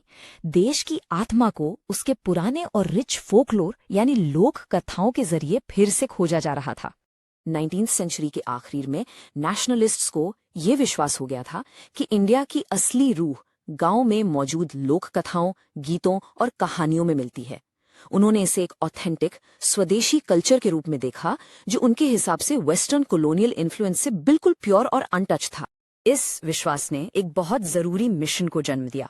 सबसे पहले नेशनलिस्ट देश भर में फैल गए ताकि गांव के बार्ड्स यानी जो कथाकार और गायक थे उनसे इन कहानियों को कलेक्ट कर सकें। दूसरा स्टेप था इस विशाल ओरल हेरिटेज को लिखित रूप में डॉक्यूमेंट करना, और आखिर में उन्होंने इस रिवाइव्ड फोकलोर को प्रमोट किया ताकि लोगों में अपने कल्चरल पास्ट को लेकर एक गर्व की भावना पैदा हो और उन्हें एक शेयर्ड हिस्ट्री मिले जिसके गिर्द वो एकजुट हो सके। तो ये सारा कल्चरल काम इतना इम्पोर्टेंट क्यों था? क्योंकि कल्चर ही किसी देश की इमोशनल नींव यानी आधार बनाता है। ये वो चीज है जो लोगों के बीच गहरे कनेक्शंस बनाती है, जिसे हम फील करते हैं, सिर्फ लॉजिकली सोचते नहीं। और ये हमें हमारे पूरे डिस्कशन के सबसे जरूरी पॉइंट पर लाता है। नेशनलिज्म सिर्फ बॉर्डर्स और गवर्नमेंट्स के बारे में एक पॉलिटिकल मूवमेंट नहीं है, ये एक शेयर कल्चरल और इमोशनल फाउंडेशन पर बना है जो लोगों को सच में ये फील कराता है कि वो एक ही देश का हिस्सा है। तो हमने यूनिटी के दो पावरफुल पिलर्स को काम करते देखा। एक तरफ आपके पास भारत माता जैसे सिंबल्स थे जिन्होंने एक स्ट्रॉन्ग और तुरंत इमोशनल इम्पैक्ट क्रिएट किया, और दूसरी तरफ फोकलोर का रिवाइवल था जिसने एक गहरा और लंबा टिकने वाला कल्चरल प्राइड पैदा किया। इन दोनों ने मिलकर एक नई नेशनल आइडेंटिटी की नींव रखी। तो ये जो नेशनलिज्म का आइडिया था, आखिर लोगों के दिल में इसको जगाया कैसे गया? सोचो, इसका एक बहुत ही खूबसूरत तरीका निकाला गया, हमारे अपने कल्चर को, अपनी संस्कृति को रिवाइव करके। और इसकी शुरुआत हुई फोकलोर से, मतलब वो कहानियां और गीत जो सदियों से हमारे गांव में सुनाए जा रहे थे। देखो, उस टाइम के नेशनल्स को एक बात समझ आ गई थी, देश की जो असली रूह है ना, जो उसकी सोल है, वो बड़े बड़े शहरों में नहीं बल्कि गांव की इन्हीं लोक कथाओं में बसती है। क्यों? क्योंकि ये वो कहानियां थी जिन पर ना बाहर का फॉरेन इन्फ्लुएंस का कोई असर नहीं पड़ा था, बिल्कुल प्योर, एकदम अनकरप्टेड। तो इनको कलेक्ट करना सिर्फ कहानियां जमा करना नहीं था, ये तो एक मिशन जैसा था, अपने देश की सच्ची पहचान को, उसके अस्तित्व को फिर से ढूंढ निकालने का मिशन। और इस मिशन में दो बड़े पायोनियर्स सामने आते हैं। एक तरफ बंगाल में खुद रविंद्रनाथ टैगोर। सोचो, वो पर्सनली गांव-गांव घूम रहे थे, बैलेड्स, लोरियां, मिथ्स सब कुछ कलेक्ट कर रहे थे। मकसद क्या था? एक शेयर्ड कल्चर की फीलिंग क्रिएट करना। और दूसरी तरफ मद्रास में थे नटेसा शास्त्री। अरे, उन्होंने तो गजब ही कर दिया।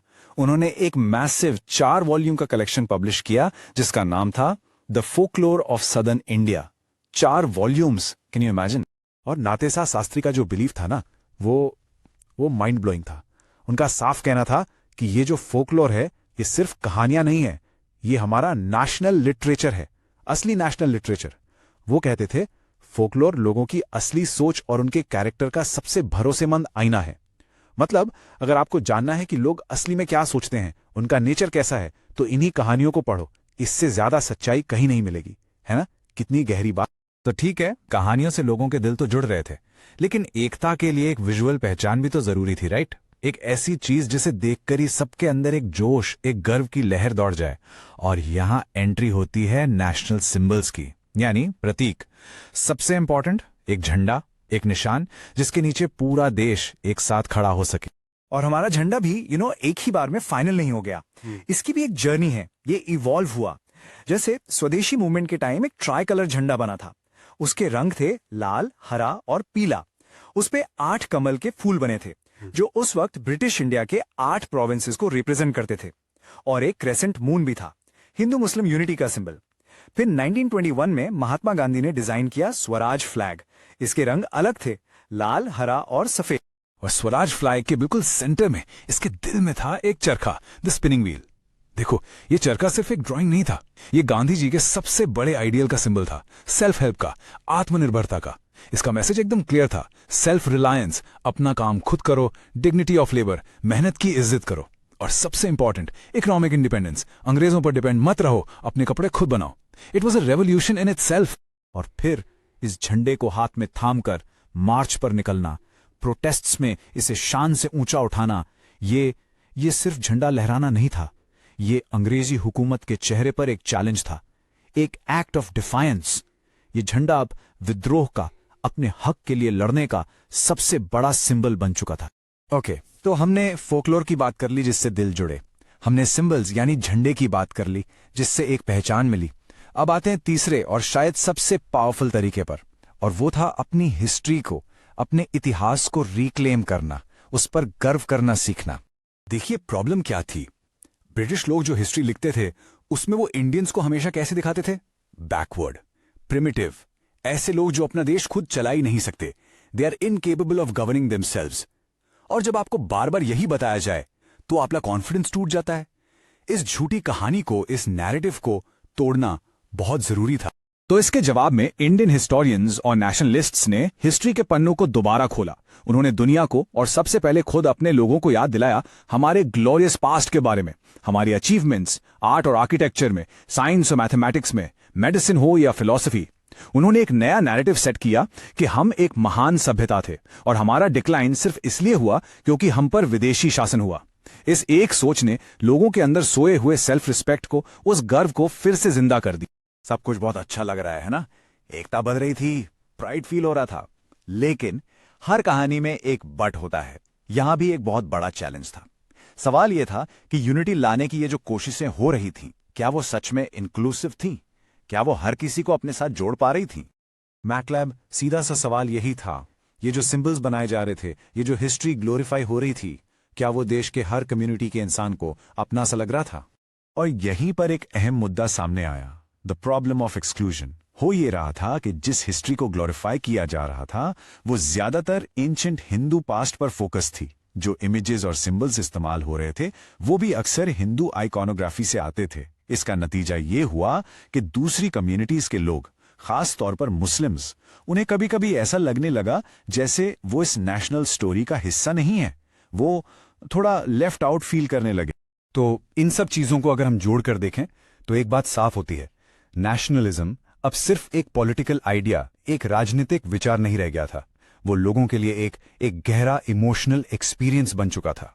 तो चलिए पूरे प्रोसेस को एक बार समराइज करते हैं। स्टेप 1, फोकलोर, सांझी कहानियों से लोगों को कनेक्ट किया गया।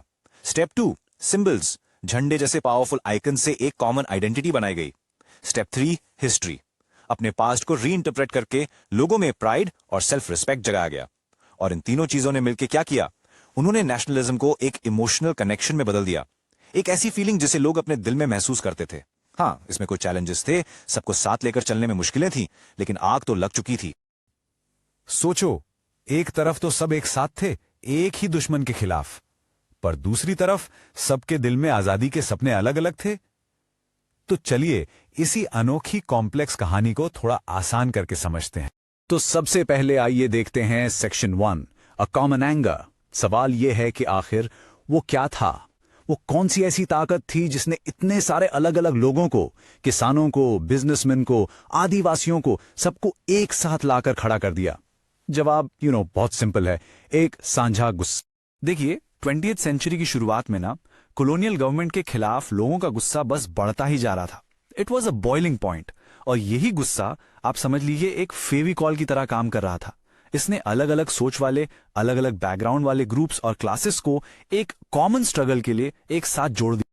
अच्छा, तो गुस्सा तो था, बिल्कुल था, लेकिन आप सोचिए सिर्फ गुस्सा करने से क्या होता है? फ्रीडम थोड़ी ना मिलती है।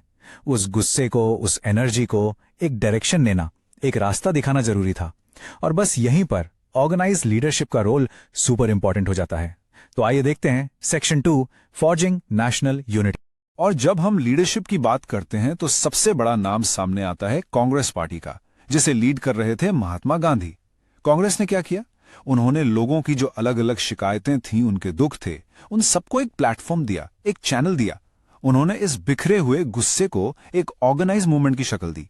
उनका मेन एम ही यही था कि किसी तरह एक नेशनल यूनिटी, एक राष्ट्रीय एकता बनाई जाए। चलिए अब आते हैं कहानी के सबसे इंटरेस्टिंग हिस्से पर, सेक्शन 3, फ्रीडम्स मेनी मीनिंग्स। देखिए यहीं से वो पैराडॉक्स शुरू होता है जिसके बारे में हमने शुरुआत में बात की थी। सब चिल्ला रहे थे आजादी आजादी, पर हर किसी के दिमाग में उस आजादी की पिक्चर बिल्कुल अलग थी। सबके लिए फ्रीडम का मतलब एक जैसा बिल्कुल नहीं था। तो फिर सवाल ये उठता है, राइट, कि फ्रीडम फ्रॉम कॉलोनियल रूल का आखिर असली मतलब क्या था अलग अलग लोगों के लिए?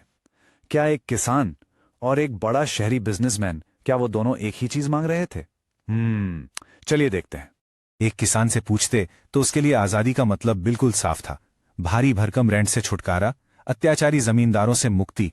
बस उसकी पूरी दुनिया खेत और फसल के इर्द गिर्द घूमती थी, तो उसकी आजादी का सपना भी उसी से जुड़ा था।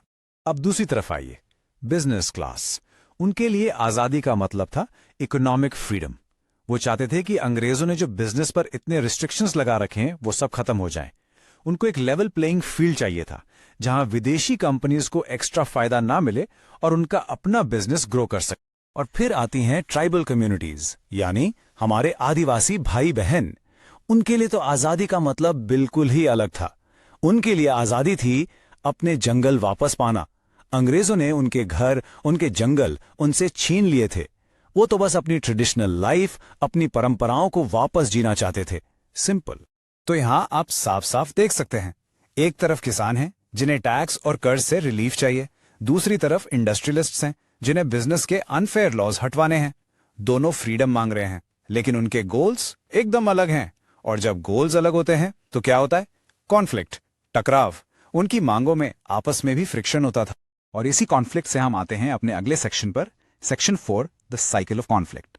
अब ये तो कॉमन सेंस है ना, जब इतने अलग अलग सपने होंगे, इतनी अलग अलग मांगे होंगी, तो यूनिटी हमेशा कैसे बनी रह सकती है? नहीं रह सकती। और यही हुआ। आजादी की इस लड़ाई में यूनिटी बनी, टूटी, फिर बनी। ये एक साइकिल था। इसी चीज को कहते हैं इनर कॉन्फ्लिक्ट। मतलब एक ही टीम में खेल रहे हैं, पर टीम के अंदर ही अलग अलग प्लेयर्स के अपने अपने इंटरेस्ट हैं।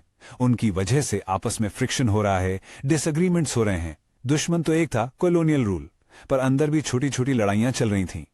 और यहां कांग्रेस का काम सोचिए कितना मुश्किल हो जाता था। एक तरफ सबको साथ भी रखना है और दूसरी तरफ सबके आपस के झगड़े भी सुलझाने हैं।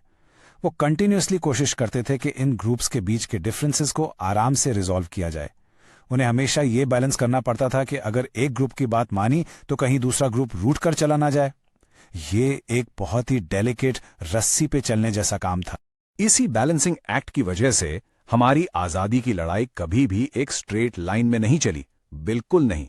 ये एक साइकिल की तरह थी, जैसा आप यहां देख सकते हैं। फर्स्ट एक हाई पॉइंट आता था, जबरदस्त यूनिटी, सब एक साथ। फिर ब्रेकडाउन, आपस के झगड़ों से यूनिटी टूट गई। फिर रिकंसिलिएशन, बातचीत करके, सुलह करके मतभेद सुलझाने की कोशिश। और फाइनली जब सबको कॉमन एनिमी याद आता था तो फिर से यूनिफिकेशन हो जाता था। और ये साइकिल बार बार चलता रहा। तो इतने उतार चढ़ाव के बाद इस पूरी कहानी का द फाइनल आउटकम क्या निकला? इसका जवाब हमें मिलेगा हमारे आखिरी सेक्शन में, section 5, a nation many voices. पूरी बात का जो सार है ना, वो इस एक कोट में छिपा है। In other words, what was emerging was a nation with many voices wanting freedom from colonial rule. मतलब एक नया देश बन रहा था जिसकी एक नहीं बल्कि बहुत सारी आवाजें थीं, और ये सारी अलग अलग आवाजें एक ही चीज चाहती थीं, आजादी। तो ये जो डाइवर्सिटी थी ना, ये अलग अलग आवाजें, ये मूवमेंट की कमजोरी नहीं थी, बल्कि ये उस नए हिंदुस्तान का कैरेक्टर था, उसकी पहचान थी। बस यही है पूरी कहानी का क्रक्स। मंजिल सबकी एक ही थी, फ्रीडम, आजादी। लेकिन उस मंजिल तक जाने के रास्ते और इस मंजिल को पाने की वजह वो बहुत सारी थीं। हर ग्रुप का अपना रास्ता था और हर ग्रुप की अपनी वजह। क्विट इंडिया मूवमेंट, ये इंडिया के फ्रीडम स्ट्रगल का आप कह सकते हैं एक टर्निंग पॉइंट था, एक बहुत ही इंपॉर्टेंट मोमेंट। तो सबसे पहले यह समझना जरूरी है कि आखिर इस मूवमेंट की जरूरत क्यों पड़ी। ऐसा क्या हो रहा था उस टाइम इंडिया में कि इतना बड़ा नेशन वाइड मूवमेंट खड़ा हो गया? वेल, इसके पीछे कई रीजंस थे। सबसे पहले तो वर्ल्ड वॉर 2 चल रहा था और इंडिया को इसमें शामिल कर लिया गया, वो भी इंडियन लीडर से बिना पूछे। फिर मार्च 1942 में क्रिप्स मिशन आया, लेकिन उससे भी कोई आजादी की गारंटी नहीं मिली। बस यही सब वजह थी कि लोगों में गुस्सा और बेचैनी बढ़ती जा रही थी। और लोगों के इसी गुस्से को, इसी डिसकंटेंटमेंट को देखते हुए महात्मा गांधी को लगा कि बस अब बहुत हुआ, अब वक्त आ गया है कि ब्रिटिश से साफ साफ कह दिया जाए कि भारत छोड़ो। तो ये जो क्विट इंडिया का कॉल था, इसको फॉर्मल शेप कैसे दिया गया? इसके लिए 2 बहुत इंपॉर्टेंट मीटिंग्स हुई। पहले 14 जुलाई 1942 को वर्धा में कांग्रेस वर्किंग कमेटी ने रेजोल्यूशन का ड्राफ्ट पास किया, और फिर 8 अगस्त 1942 को बॉम्बे में ऑल इंडिया कांग्रेस कमेटी ने इस रेजोल्यूशन को एंडोर्स कर दिया। बस यहां से एक नॉन वायलेंट मास स्ट्रगल की शुरुआत हो। अब रेजोल्यूशन तो पास हो गया था, लेकिन इसको एक जन आंदोलन बनाने के लिए जरूरत थी एक ऐसी आवाज की जो पूरे देश में गूंज जाए। और यह काम किया गांधी जी ने अपनी एक पावरफुल स्पीच से। 8 अगस्त 1942 को बॉम्बे के ग्वालियर टैंक मैदान में, जिसे आज हम अगस्त क्रांति मैदान के नाम से जानते हैं, उन्होंने अपना वो ऐतिहासिक सबसे फेमस कॉल टू एक्शन दिया। और उन्होंने लोगों को एक छोटा सा लेकिन बहुत पावरफुल मंत्र दिया, डू और डाई, करो या मरो। इस नारे का मतलब बिल्कुल साफ था, या तो हम भारत को आजाद कराएंगे या इस कोशिश में अपनी जान दे देंगे। एकदम क्लियर कॉल था, नो टर्निंग बैक। और गांधी जी के इस डू और डाई कॉल का असर, वाओ, मतलब पूरे देश में जैसे करंट सा दौड़ गया, एक आग सी लग गई। पूरे देश में हड़ताल्स यानी स्ट्राइक्स होने लगी, बड़े बड़े जुलूस निकाले गए, लोग सड़कों पर उतरकर नेशनल सॉन्ग्स गा रहे थे, वंदे मातरम जैसे पेट्रियाटिक नारे लगा रहे थे। ऐसा लग रहा था मानो हर कोई इस आंदोलन का हिस्सा बन गया था। और इसीलिए इसको एक ट्रू मैस मूवमेंट कहते हैं, क्योंकि इसकी असली ताकत थे आम लोग। स्टूडेंट्स ने कॉलेज छोड़ दिए, वर्कर्स फैक्ट्रीज में स्ट्राइक पर चले गए, और गांव-गांव में किसान इस मूवमेंट की रीढ़ की हड्डी बने। तो ये एक लोगों का मूवमेंट तो था ही, लेकिन इसके पीछे कुछ इंपॉर्टेंट लीडर्स भी थे जिन्होंने इसे डायरेक्शन दिया। देखिए हुआ क्या कि जैसे ही मूवमेंट शुरू हुआ, ब्रिटिश सरकार ने गांधी, नेहरू, पटेल जैसे सभी बड़े नेताओं को अरेस्ट कर लिया। उनको लगा मूवमेंट खत्म हो जाएगा, लेकिन तभी जयप्रकाश नारायण, अरुणा आसफ अली और राम मनोहर लोहिया जैसे सेकंड रंग के लीडर्स सामने आए। इन्होंने अंडरग्राउंड रहकर चुपकर प्रोटेस्ट को कोऑर्डिनेट किया और आंदोलन की आग को बुझने नहीं दिया। और इस मूवमेंट की एक और खास बात थी वुमेन्स पार्टिसिपेशन। महिलाओं ने इसमें बढ़ चढ़कर हिस्सा लिया। मिसाल के तौर पर बंगाल की मतंगिनी हाजरा, सोचिए 73 साल की उम्र में एक पुलिस स्टेशन पर तिरंगा लहराने जा रही प्रोसेशन को लीड कर रही थी। वंदे मातरम कहते हुए हाथ में झंडा लिए उन्होंने पुलिस की गोलियां खाई और शहीद हो गए। ऐसी ही एक और वीरांगना थी असम से, कनकलता बरुआ, सिर्फ 17 साल की।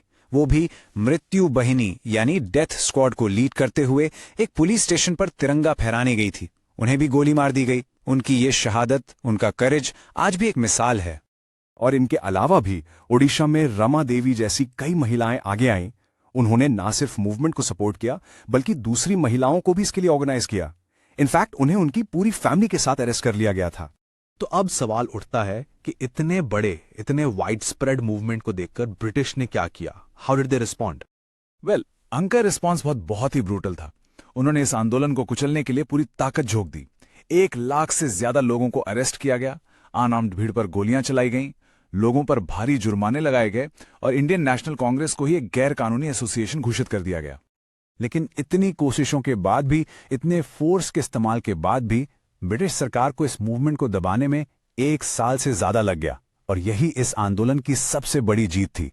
भले ही इसे सप्रेस कर दिया गया, इसने ब्रिटिश को एक साफ मैसेज दे दिया, अब इंडिया पर इंडियंस की मर्जी के खिलाफ रूल करना पॉसिबल नहीं है। इसने ब्रिटिश राज के हमेशा रहने का जो मिथ था उसे तोड़ दिया और इंडिया की आजादी को इनएविटेबल बना दिया। हम उम्मीद करते हैं कि आपने इस पूरे वीडियो को एंजॉय किया होगा और इस चैप्टर से जुड़े कॉन्सेप्ट्स आपको क्रिस्टल क्लियर हो गए होंगे। लाइक और सब्सक्राइब बटन दबाकर अपना सपोर्ट जरूर दिखाएं।